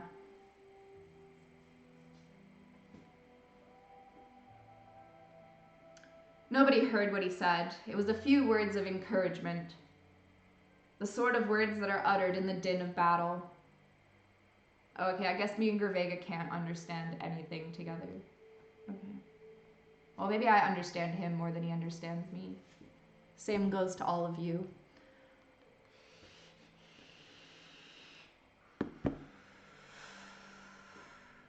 I try. Post-truth. That's why the marriage will be dark and miserable. Okay. Anyways. Not distinguishable individually, but restoring confidence by the fact of being spoken. Then the face of Big Brother faded away.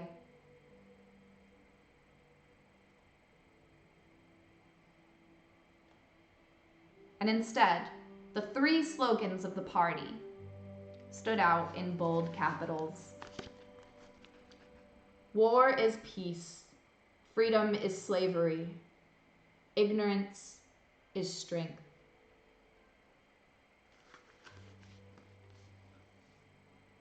But the face of Big Brother seemed to persist on the screen for several seconds, as though the impact that it had made on everyone's eyeballs were too vivid to wear off immediately. The little sandy-haired woman had flung herself forward over the back of the chair in front of her. With a tremulous murmur that sounded like, "My savior," she extended her arms towards the screen. Then she buried her face in her hands. It was apparent that she was uttering a prayer. At this moment, the entire group of people broke into a deep, slow, rhythmical chant of B, B, B, B, B, B, over and over again, very slowly, with a long pause in between the first B and the second, a heavy, murmurous sound, somehow curiously savage, in the background of which one seemed to hear the stamp of naked feet and the throbbing of tom-toms. Okay.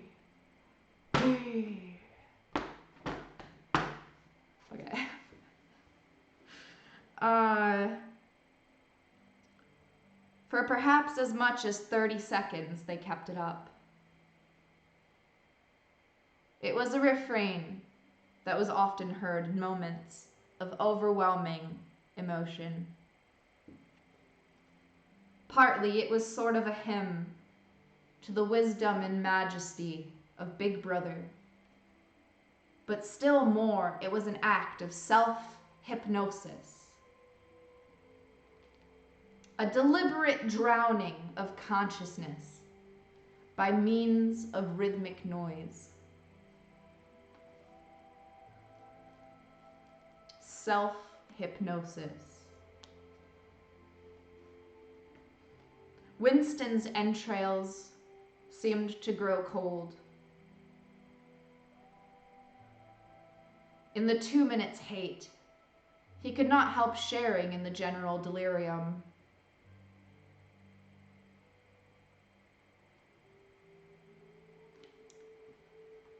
But this subhuman chant of B, B, B, B,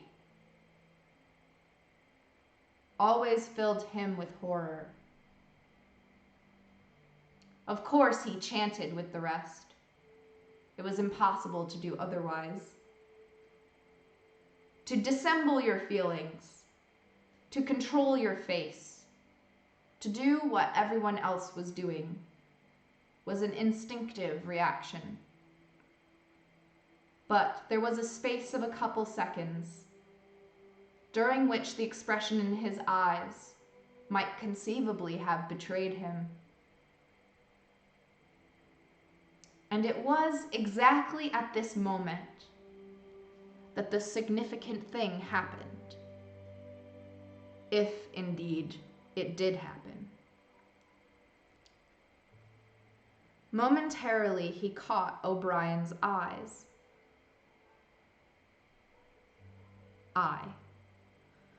O'Brien had stood up. He had taken off his spectacles and was the act of resettling them on his nose. With his characteristic gesture. But there was a fraction of a second where their eyes met. And for as long as it took to happen, Winston knew, yes, he knew, that O'Brien was thinking the same thing as him. An unmistakable message had passed. It was as though their two minds had opened.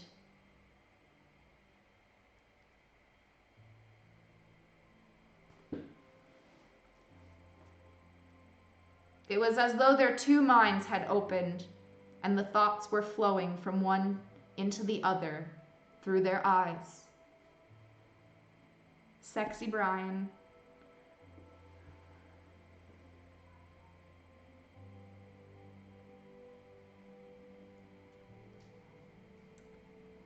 I am with you, O'Brien seemed to be saying to him.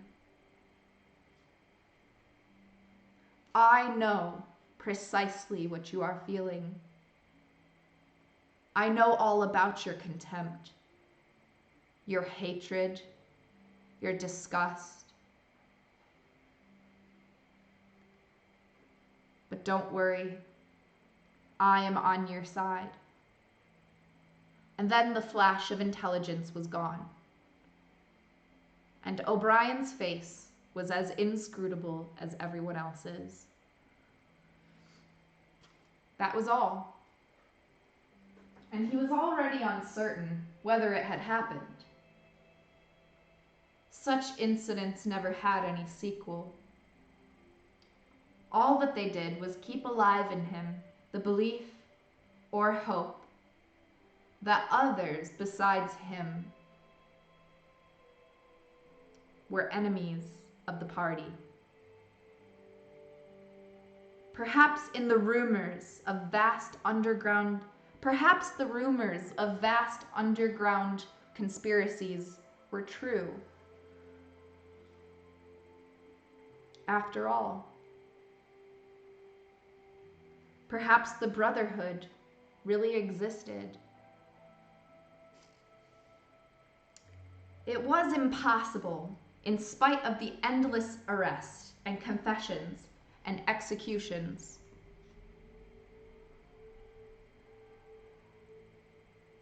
to be sure that the Brotherhood was not simply a myth. Some days he believed it, some days not. There was no evidence, only fleeting glimpses that might mean anything or nothing. Snatches of overheard conversation, faint scribblings on lavatory walls. Once, even, when two strangers met, a small movement of hands, which had looked as though it might be a signal of recognition.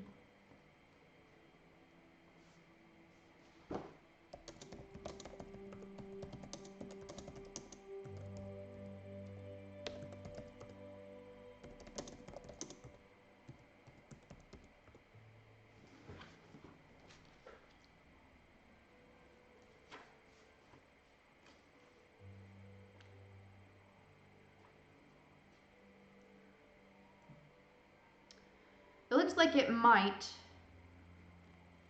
be a signal of recognition. Something like that. You know, like they shake hands and they're like,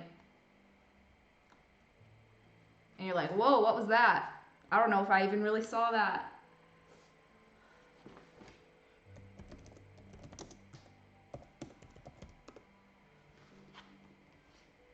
More subtle than that.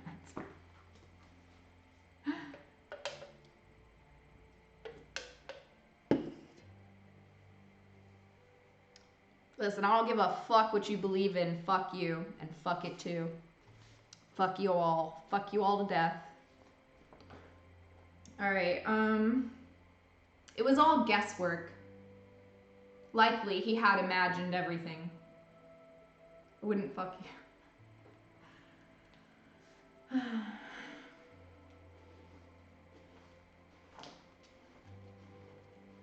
That's true. I am a woman, so it's not like it's gonna matter.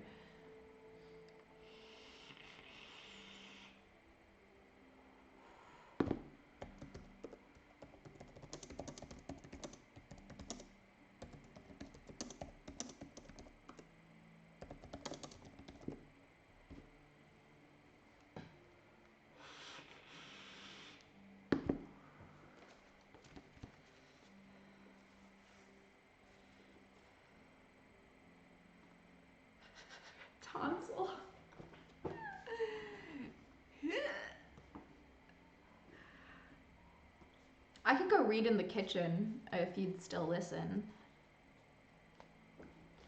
I just want people to listen to this nice book. Oh, there's nicotine in it. I am fully addicted.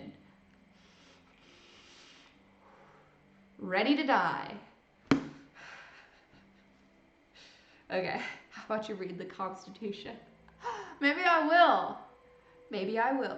I'll read it on stream just like this. It's a good night, indeed.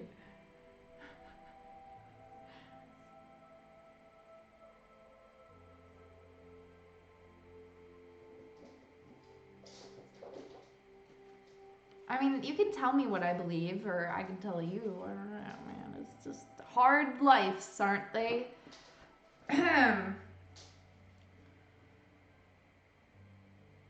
It was all guesswork, and very likely he had imagined everything. He had gone back to his cubicle without looking at O'Brien again. The idea of following up with their momentary contact hardly crossed his mind. It would have been inconceivably dangerous, even if he had known how to set about doing it. For a second, 2 seconds, they'd exchanged an equivocal glance, and that was the end of the story.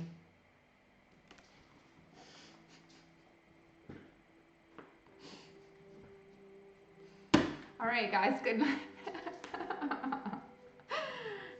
Okay. Good book, right? It's 1984 for you.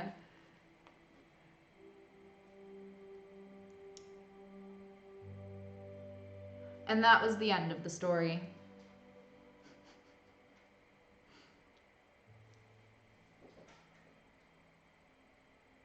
But even that was a memorable event in the locked loneliness in which one had to live. Well, the rest of it's blank pages, so you can start your own diary about the sexy people that you sometimes see, but don't talk to. Okay, no more jokes, guys. I love 1984. Okay, but even that was a memorable event in the locked loneliness in which one had to live. Winston roused himself and sat up straighter. He let out a belch. The gin was rising from his stomach. Ugh. My name's Winston and I burp when I'm alone. His eyes refocused on the page. Goodbye, Coral.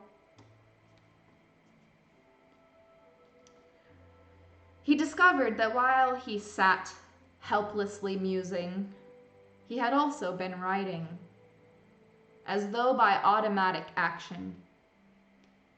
And it was no longer the same cramped, awkward handwriting as before. His pen had slid voluptuously over the smooth paper, printing in large, neat capitals. Down with Big Brother, down with Big Brother, down with Big Brother, down with Big Brother. Over and over again, filling half the page. He could not help feeling a twinge of panic. It was absurd, since the writing of those particular words was not more dangerous than the initial act of opening the diary. But, for a moment, he was tempted to tear out the spoiled pages and abandon the enterprise altogether. But he did not do so, however, because he knew that it was useless. Whether he wrote down with Big Brother or whether he refrained from writing it made no difference. Whether he went on with the diary or whether he did not go on with it made no difference. The thought police would get him just the same. He had committed, would still have committed, even if he had never set pen to paper, the essential crime that contained all others in itself. Thought crime, they called it.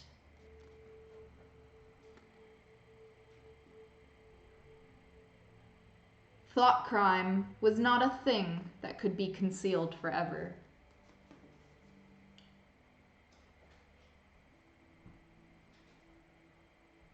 You might dodge it successfully for a while, even for years, but sooner or later, they were bound to get you.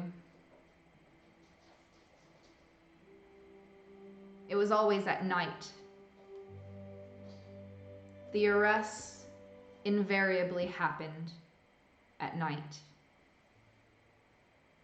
The sudden jerk out of sleep, the rough hand shaking your shoulder, the lights glaring in your eyes, the ring of hard faces around your bed.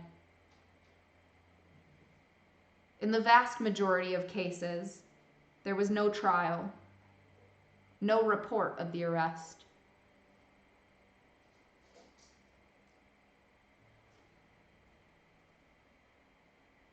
People simply disappeared, always during the night.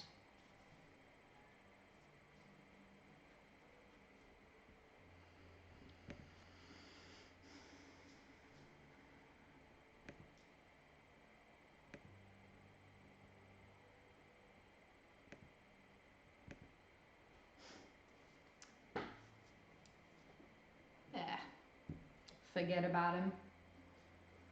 Oh, hi, kitty. Say meow. Don't be upset, human.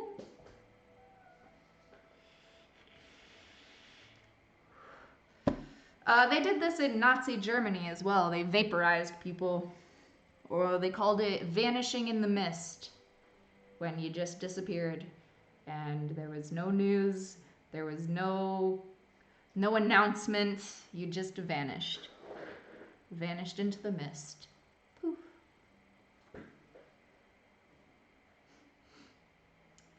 In the vast majority of cases, there was no trial, no report of the arrest. People simply disappeared. Always during the night. So he was writing this in the 40s, when Nazi Germany was in power, when Hitler was the leader of Germany. And those things inspired a lot of existentialists and a lot of philosophers and a lot of democratic socialists to begin thinking very seriously about the problems that this world was experiencing.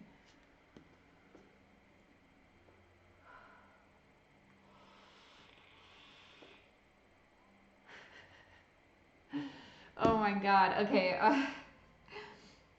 There was no trial, no report. Your name was removed from the registers. Every record of everything you have ever done was wiped out. Lol. Okay. Your name was removed from the registers. Every record of everything you had ever done was wiped out. Your one-time existence was denied and then forgotten. You were abolished, annihilated, vaporized was the usual word.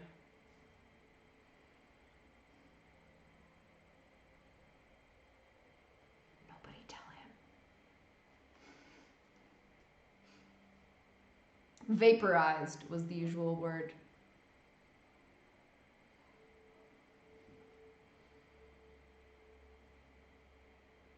For a moment, he was seized by a kind of hysteria. He began writing in a hurried, untidy scrawl. They'll shoot me. I don't care. They'll shoot me in the back of the neck. I don't care. Down with Big Brother. They always shoot you in the back of the neck. I don't care. Down with Big Brother.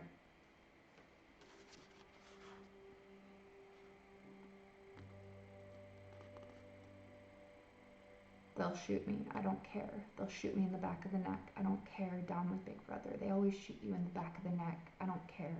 Down with Big Brother. He sat back in his chair, slightly ashamed of himself, and laid down his pen. The next moment, he started violently. There was a knocking at the door. Already, he sat still as a mouse, in the futile hope that whoever it was might go away after a single attempt. But no, the knocking was repeated. The worst thing of all would have been delay. His heart was thumping like a drum, but his face, from long habit, was probably expressionless. He got up and moved heavily toward the door.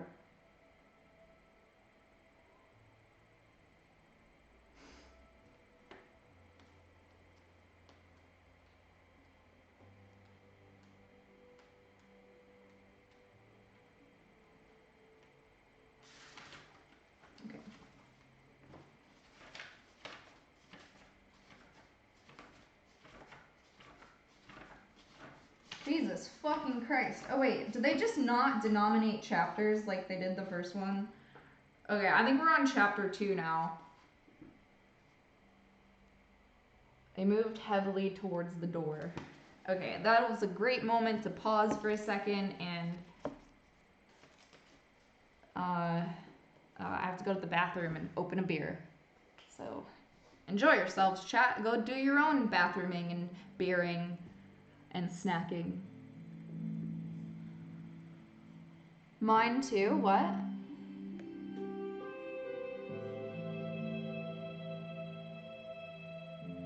Would have been delay and my stream lags immediately. Really? The worst thing would have been to delay. And then the stream lagged, that's nice.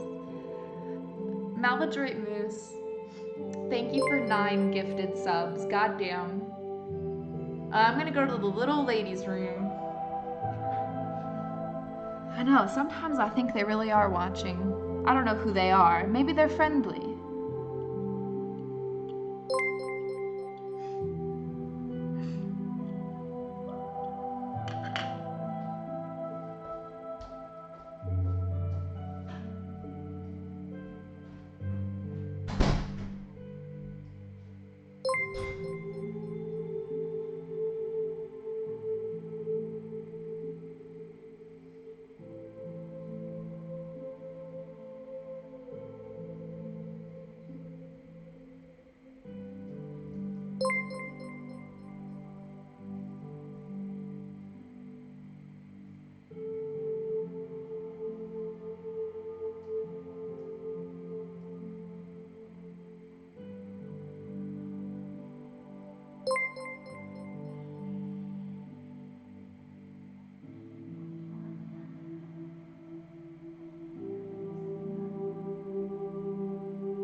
That's exactly what George Orwell said would happen, Graveka.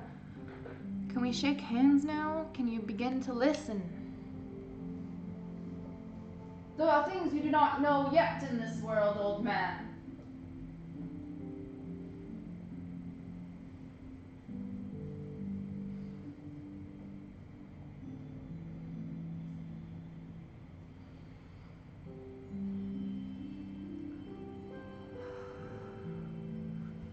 Yes, that's exactly why I drink.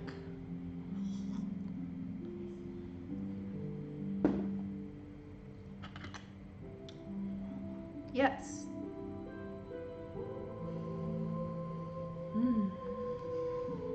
I am reading you a bedtime story, god damn it.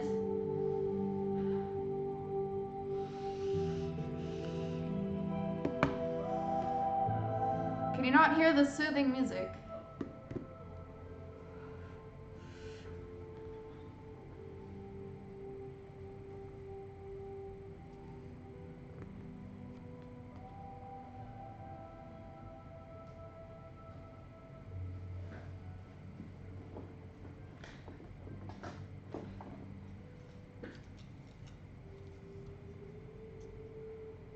If I have free food?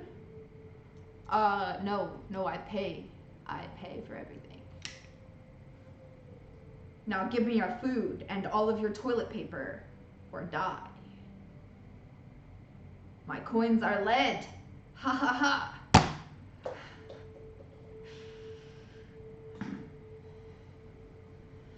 Loot the corpse.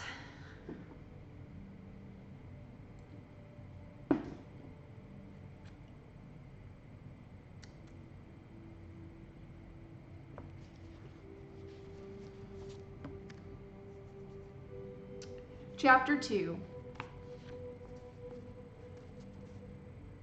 On page 2020. 2020.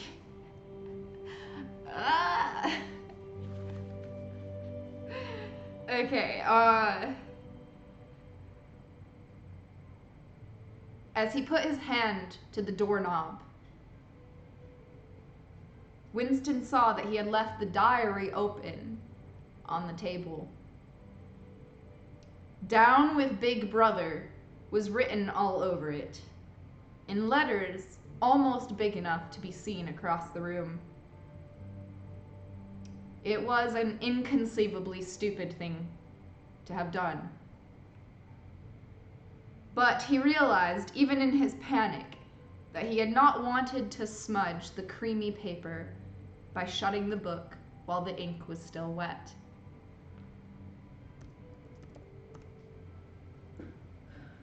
He drew in his breath and opened the door.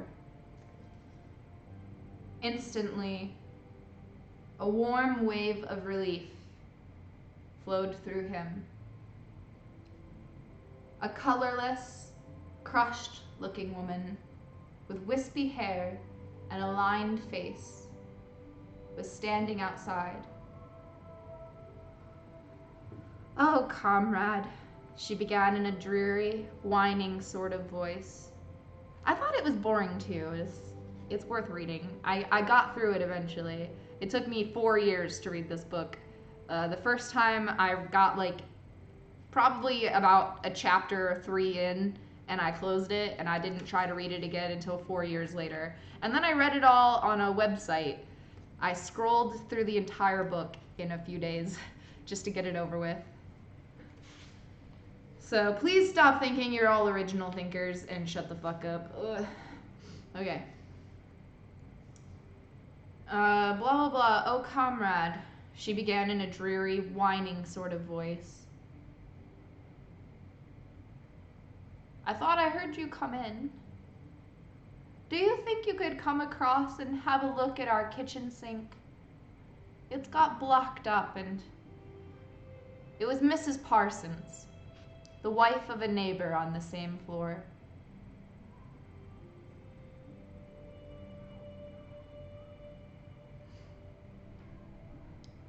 Mrs. was a word somewhat discountenanced by the party. You were supposed to call everyone comrade. but with some women, one used it instinctively. She was a woman of about 30, but looking much older. One had the impression that there was dust in the creases of her face. Winston followed her down the passage.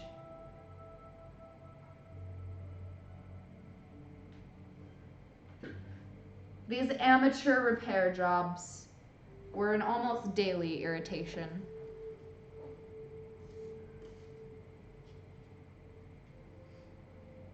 Victory mansions were old flats built in the 1930s or thereabouts and were falling to pieces. The plaster flaked constantly from ceilings and walls. The pipes burst in every hard frost. The roof leaked whenever there was snow. The heating system was usually running at half steam when it was not closed down altogether from motives of economy. Repairs, except what you could do for yourself, had to be sanctioned by remote committees which were liable to hold up even the mending of a window pane for 2 years.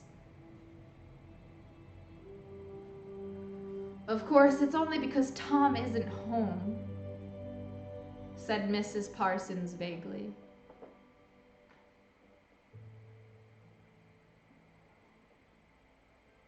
The Parsons' flat was bigger than Winston's, and dingy in a different way.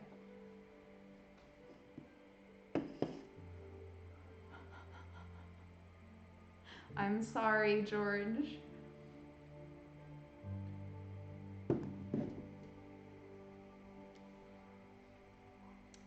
And dingy in a different way. Everything had a trampled, battered look, as though the place had just been visited by some large, violent animal. Games impedimenta, hockey sticks, boxing gloves, a burst football, a pair of sweaty shorts turned inside out, all lay on the floor. And on the table there was a litter of dirty dishes.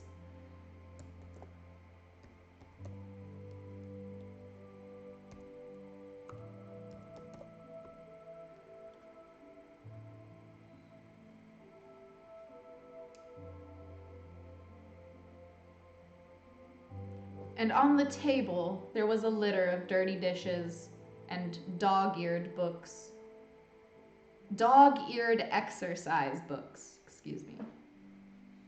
On the walls were scarlet banners of the Youth League and the Spies, and a full-sized poster of Big Brother.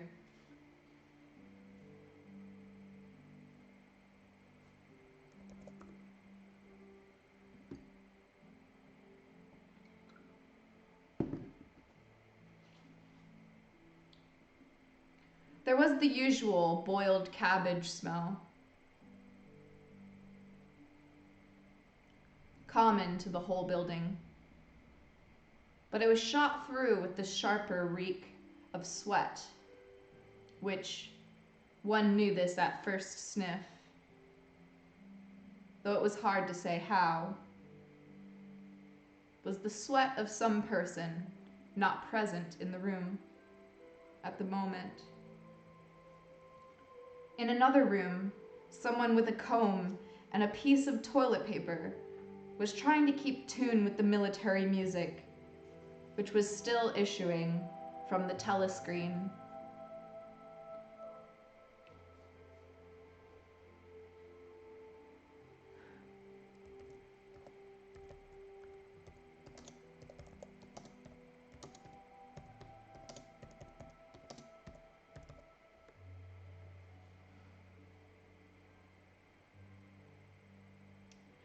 It's the children, said Mrs. Parsons, casting a half-apprehensive glance at the door. They haven't been out today. And of course, she had a habit of breaking off her sentences in the middle. The kitchen sink, was full nearly to the brim with filthy greenish water, which smelt worse than ever of cabbage. Winston knelt down and examined the angle joint of the pipe. He hated using his hands, and he hated bending down, which was always liable to start him coughing. Mrs. Parsons looked on helplessly. "Of course, if Tom was here, he'd put it right in a moment," she said. "He loves anything like that. He's ever so good with his hands, Tom is."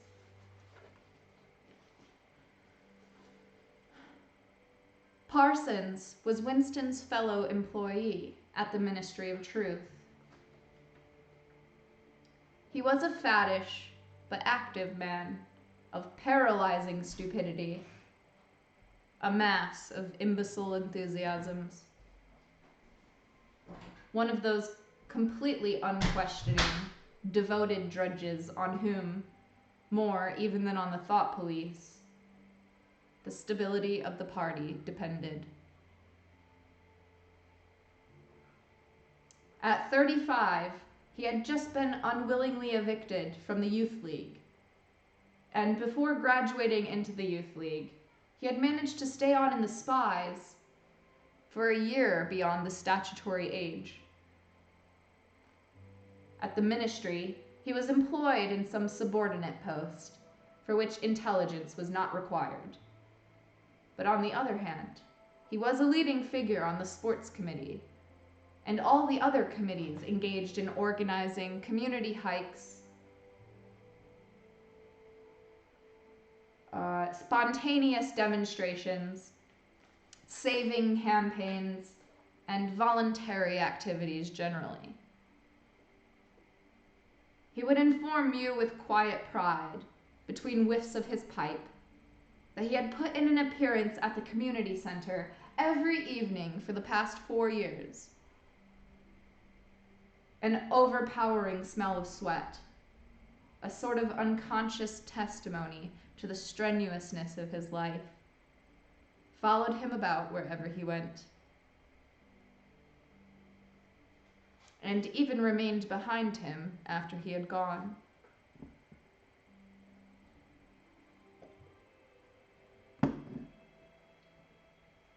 "Have you got a spanner?" said Winston, fiddling with the nut on the angle joint.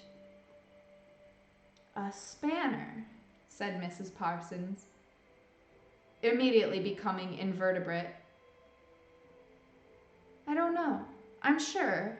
Perhaps the children."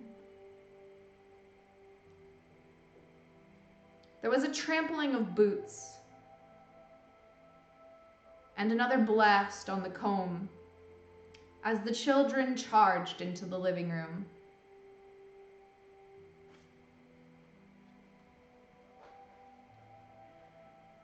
Mrs. Parsons brought the spanner. Winston let out the water and disgustedly removed the clot of human hair that had blocked up the pipe. He cleansed his fingers best he could in the cold water from the tap and went back into the other room. "Up with your hands!" yelled a savage voice. A handsome, tough-looking boy of 9 had popped up from behind the table and was menacing him with a toy automatic pistol. Where's my pistol? I want one. I don't know what it... Oh, here it is. And was menacing him with an automatic toy pistol, while his smaller sister, about 2 years younger, made the same gesture with a fragment of wood.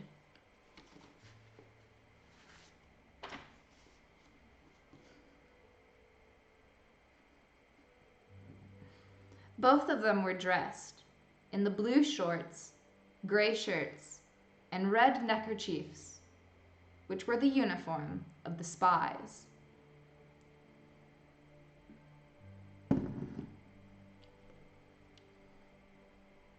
Winston raised his hands above his head, but with an uneasy feeling. So vicious was the boy's demeanor that it was not altogether a game. "You're a traitor," yelled the boy. "You're a thought criminal. You're a Eurasian spy. I'll shoot you. I'll vaporize you. I'll send you to the salt mines." Suddenly, they were both leaping about him, shouting "traitor" and "thought criminal." The little girl imitating her brother in every movement. It was somehow slightly frightening, like the gambling of tiger cubs, which will soon grow up into man-eaters. There was a sort of calculating ferocity in the boy's eye, a quite evident desire to hit or kick Winston, and a consciousness of being nearly big enough to do so. It was a good job that it was not a real pistol the boy was holding, Winston thought.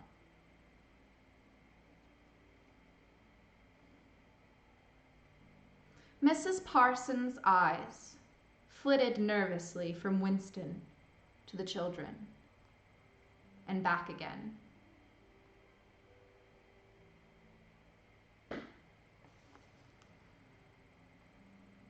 In the better light of the living room, he noticed with interest that there actually was dust in the creases of her face.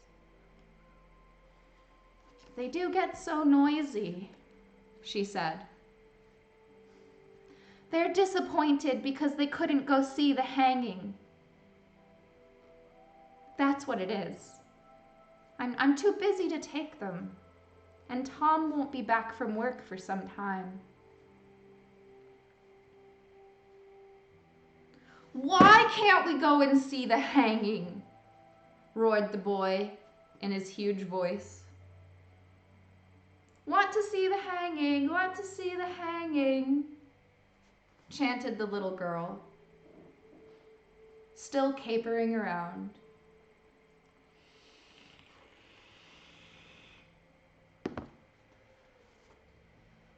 Baby. Some Eurasian prisoners, guilty of war crimes, were to be hanged in the park that evening, Winston remembered. This happened about once a month, and was a popular spectacle. Children always clamored to be taken to see it. He took his leave of Mrs. Parsons and made for the door.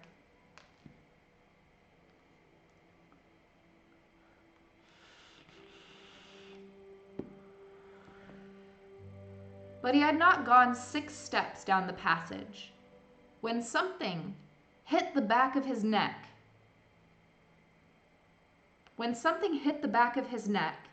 An agonizingly painful blow.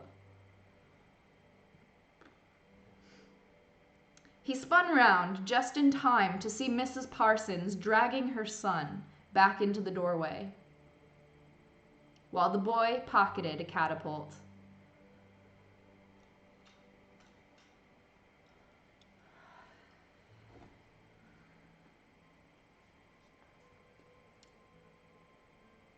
"Goldstein!" bellowed the boy as the door closed on him.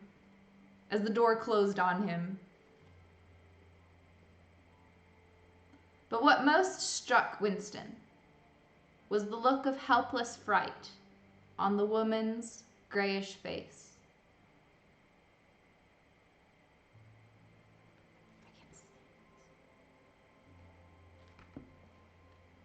Back in the flat, he stepped quickly past the telescreen and sat down at the table again, still rubbing his neck. The music from the telescreen had stopped. Instead, a clipped military voice was reading out, with a sort of brutal relish, "Your gayness is more contagious than coronavirus." You think so? Thanks. That's cute. And was reading out with a sort of brutal relish a description of the armaments of the new floating fortress which had just been anchored between Iceland and the Faroe Islands.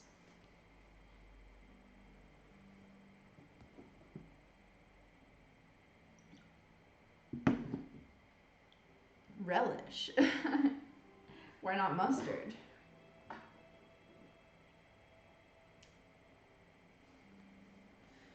With those children, he thought, that wretched woman must lead a life of terror. Another year, 2 years, and they would be watching her day and night for symptoms of unorthodoxy. Nearly all children nowadays were horrible. What was worst of all was that by means of such organizations as the spies, they were systematically turned into ungovernable little savages. And yet, this produced in them no tendency whatever to rebel against the discipline of the party. On the contrary, they adored the party. Oh, my thing's backwards. On the contrary, they adored the party. Fuck, I dropped the book.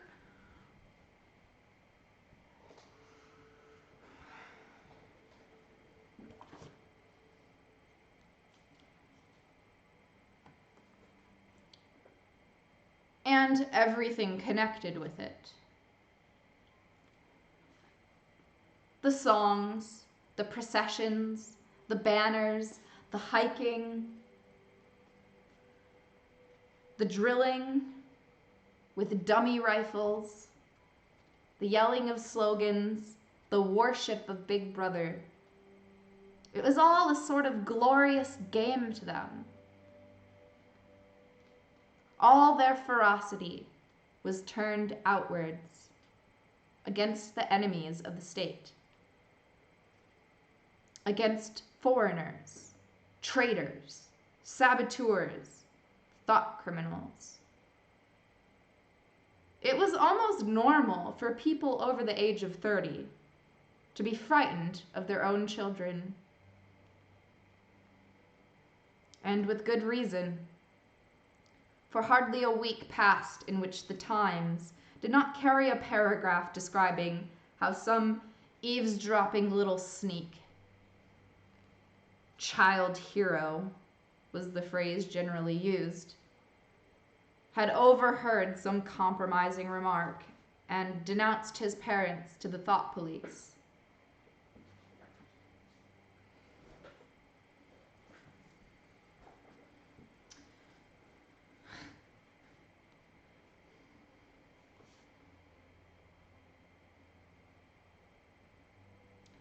The sting of the catapult bullet had worn off. He picked up his pen half-heartedly, wondering whether he could find something more to write in the diary. Suddenly, he began thinking of O'Brien again.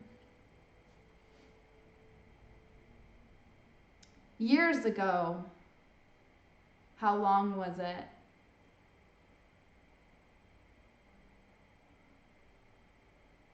Oh my God, Directrix, God bless you. Dystopia in disguise, I can spy twice as far. Take no look, burn a book, no reading rainbow.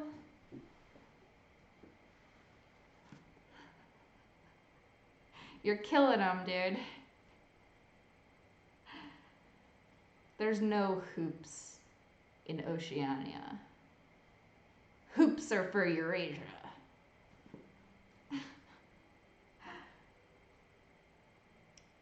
The sting of the catapult bullet had worn off. He picked up his pen half-heartedly, wondering whether he could find something more to write in the diary. Suddenly he began thinking of O'Brien again. Years ago, how long was it? 7 years it must be? He had dreamed that he was walking through a pitch-dark room, and someone sitting to one side of him had said as he passed, "We shall meet in a place where there is no darkness."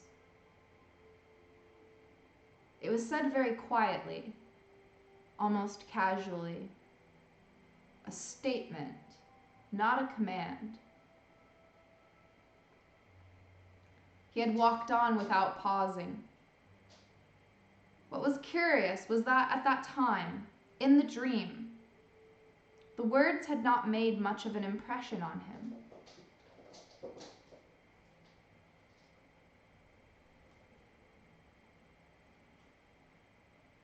It was only later, and by degrees, that they had seemed to take on significance.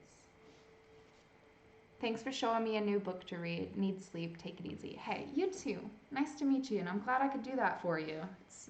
It's no small thing, so thank you. Just a reminder, this is what it looks like. So you can find it. Rape.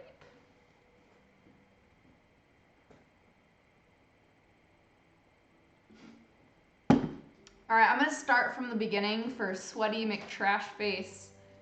He missed the first 24 pages.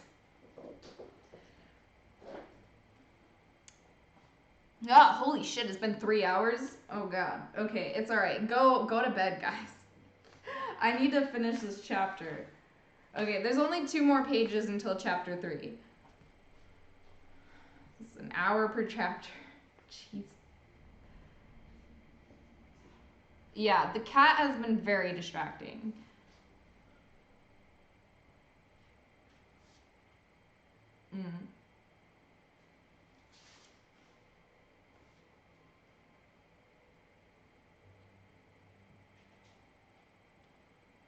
He could not now remember whether it was before or after having the dream that he had seen O'Brien for the first time. Nor could he remember when he had first identified the voice as O'Brien's. But at any rate, the identification existed. It was O'Brien who had spoken to him out of the dark. Of course it was. O'Brien, the honeypot.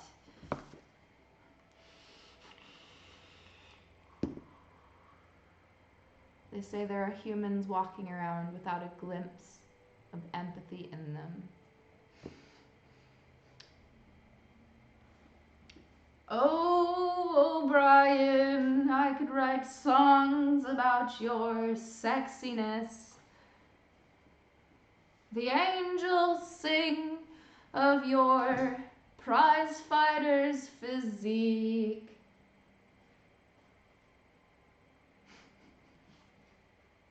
I heard your name in a dream.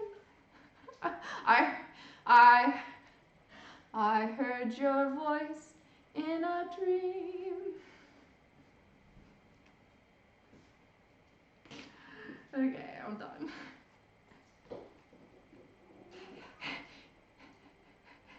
There was an angel. He had the voice, or she had the voice of an O'Brien.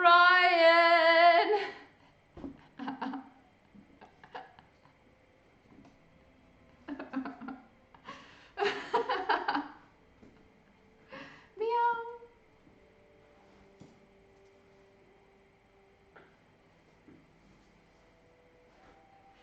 Yeah, she either likes it or hates it. It's hard to tell.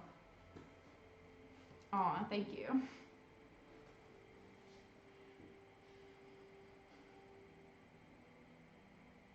Winston had never been able to feel sure. Even after this morning's flash of the eyes, it was still impossible to be sure whether O'Brien was a friend or an enemy. Nor did it even seem to matter greatly.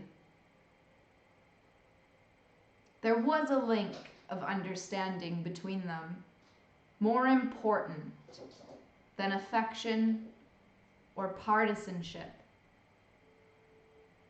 "We shall meet in the place where there is no darkness," he had said. Winston did not know what it meant, only that in some way or another it would come true. The voice from the telescreen paused. A trumpet call, clear and beautiful, floated into the stagnant air. The voice continued raspingly. "Attention! Your attention, please!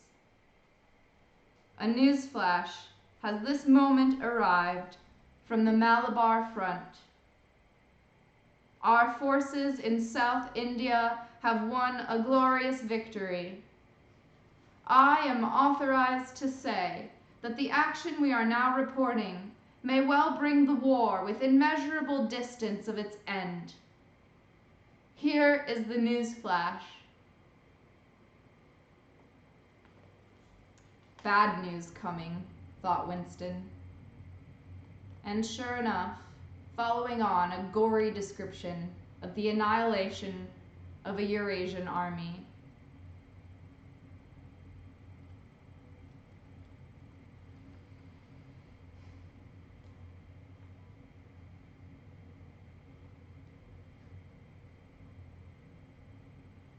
I have more books than you've probably ever touched. Okay, sorry. I won't let them.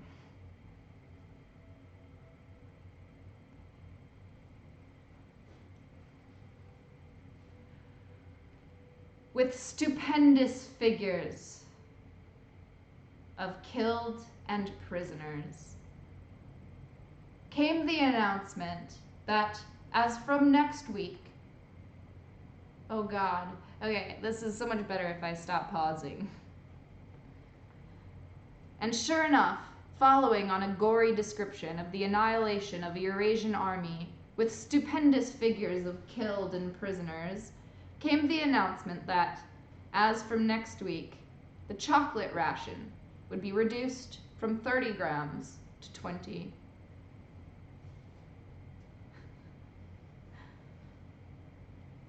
Winston belched again. The gin was wearing off, leaving a deflated feeling.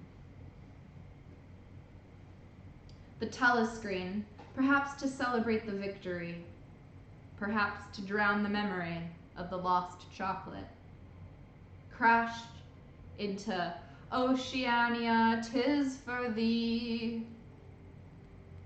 You were supposed to stand to attention. However, in his present position, he was invisible.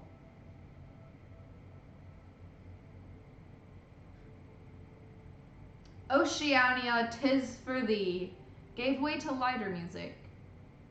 Winston walked over to the window.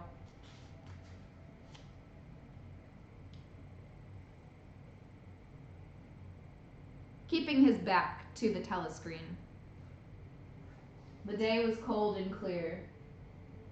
Somewhere far away, a rocket bomb exploded with a dull, reverberating roar. About 20 or 30 of them were falling on London at present. Down in the street, the wind flapped the torn poster to and fro, and the word "Ingsoc." This is what Ingsoc looks like. And the word "Ingsoc" fitfully appeared and vanished. Ingsoc. The sacred principles of Ingsoc. Newspeak. Doublethink. The mutability of the past. He felt as though he were wandering in the forests of the sea bottom, lost in a monstrous world where he himself was a monster. He was alone. The past was dead. The future was unimaginable. What certainty had he that a single human creature now living was on his side? And what way of knowing that the dominion of the party would not endure forever? Like an answer, the 3 slogans on the white face of the Ministry of Truth came back at him. War is peace. Freedom is slavery. Ignorance is strength.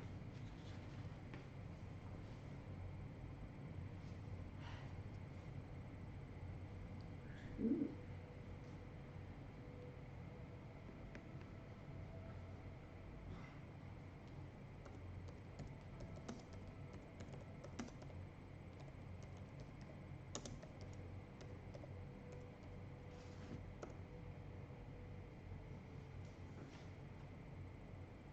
He took a 25-cent piece from his pocket.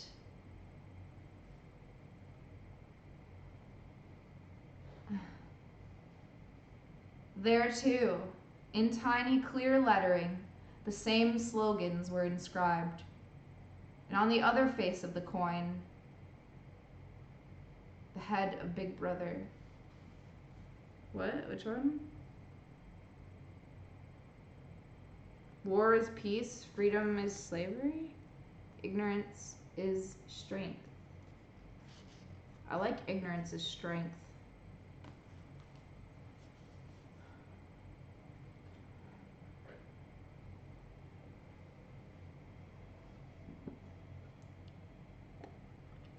I'm really trying to get through this, Uga. I don't want to, I'm about to be reading for 4 hours. I don't want to do this for much longer. Okay. There's one more page.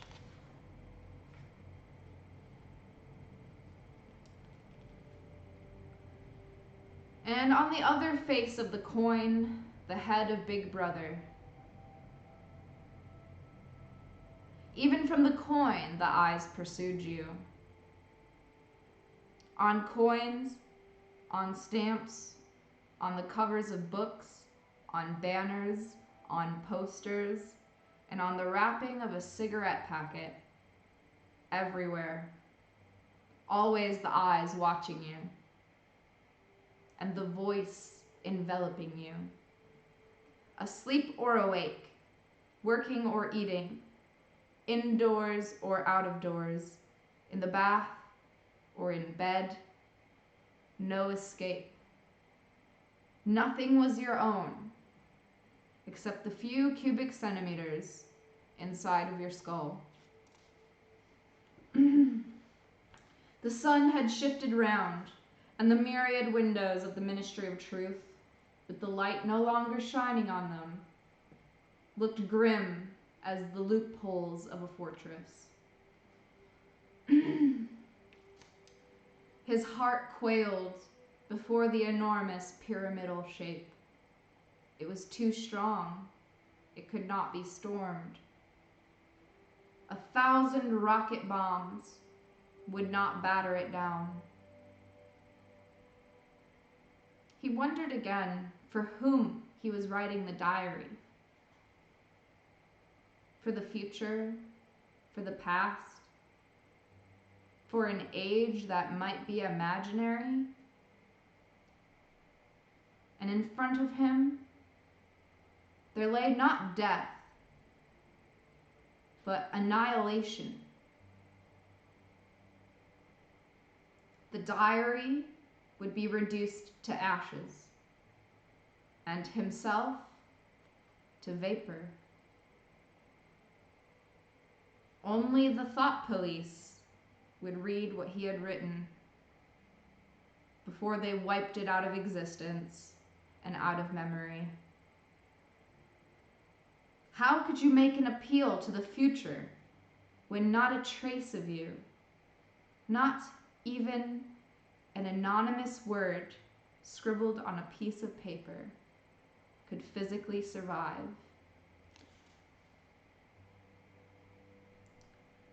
The telescreen struck 14. He must leave in 20 minutes. He must leave in 10 minutes. That's why I'm always late. Okay. He must leave in 10 minutes. He had to be back at work at 14:30. Curiously, the chiming of the hour seemed to have put new heart into him. He was a lonely ghost, uttering a truth that nobody would ever hear. But so long as he uttered it, in some obscure way, the continuity was not broken. It was not by making yourself heard, but by staying sane, that you carried on the human heritage. He went back to the table, dipped his pen, and wrote. To the future or to the past, to a time when thought is free, when men are different from one another and do not live alone, to a time when truth exists and what is done cannot be undone. From the age of uniformity, from the age of solitude, from the age of Big Brother, from the age of doublethink, greetings.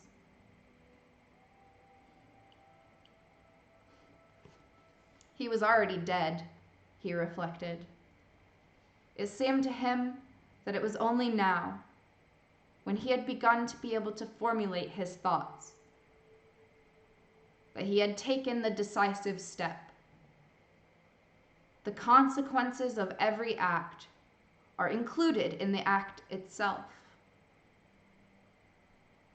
He wrote, "Thought crime does not entail death. Thought crime is death."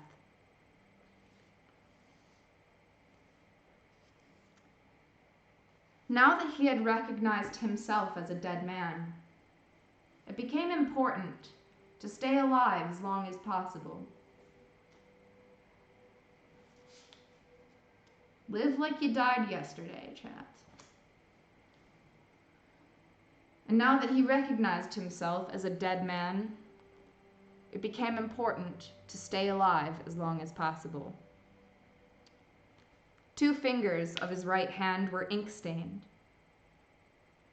It was exactly that kind of detail that might betray you. Some nosing zealot in the ministry, a woman probably, someone like the little sandy-haired woman or the dark-haired girl from the fiction department, might start wondering why he had been writing during his lunch interval, why he had used an old-fashioned pen, what he had been writing. And then drop a hint in the appropriate quarter. He went to the bathroom and carefully scrubbed the ink away with the gritty dark brown soap, which rasped your skin like sandpaper, and was therefore well adapted to this purpose. He put the diary away in the drawer. It was quite useless to think of hiding it, but he could at least make sure whether or not its existence had been discovered. A hair laid across the page ends was too obvious. With the tip of his finger, he picked up an identifiable grain of whitish dust and deposited it on the corner of the cover, where it was bound to be shaken off if the book was moved.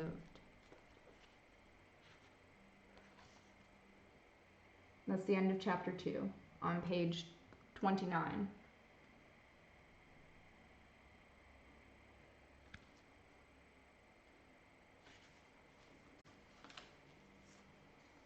Thank you all for listening. I really appreciate that.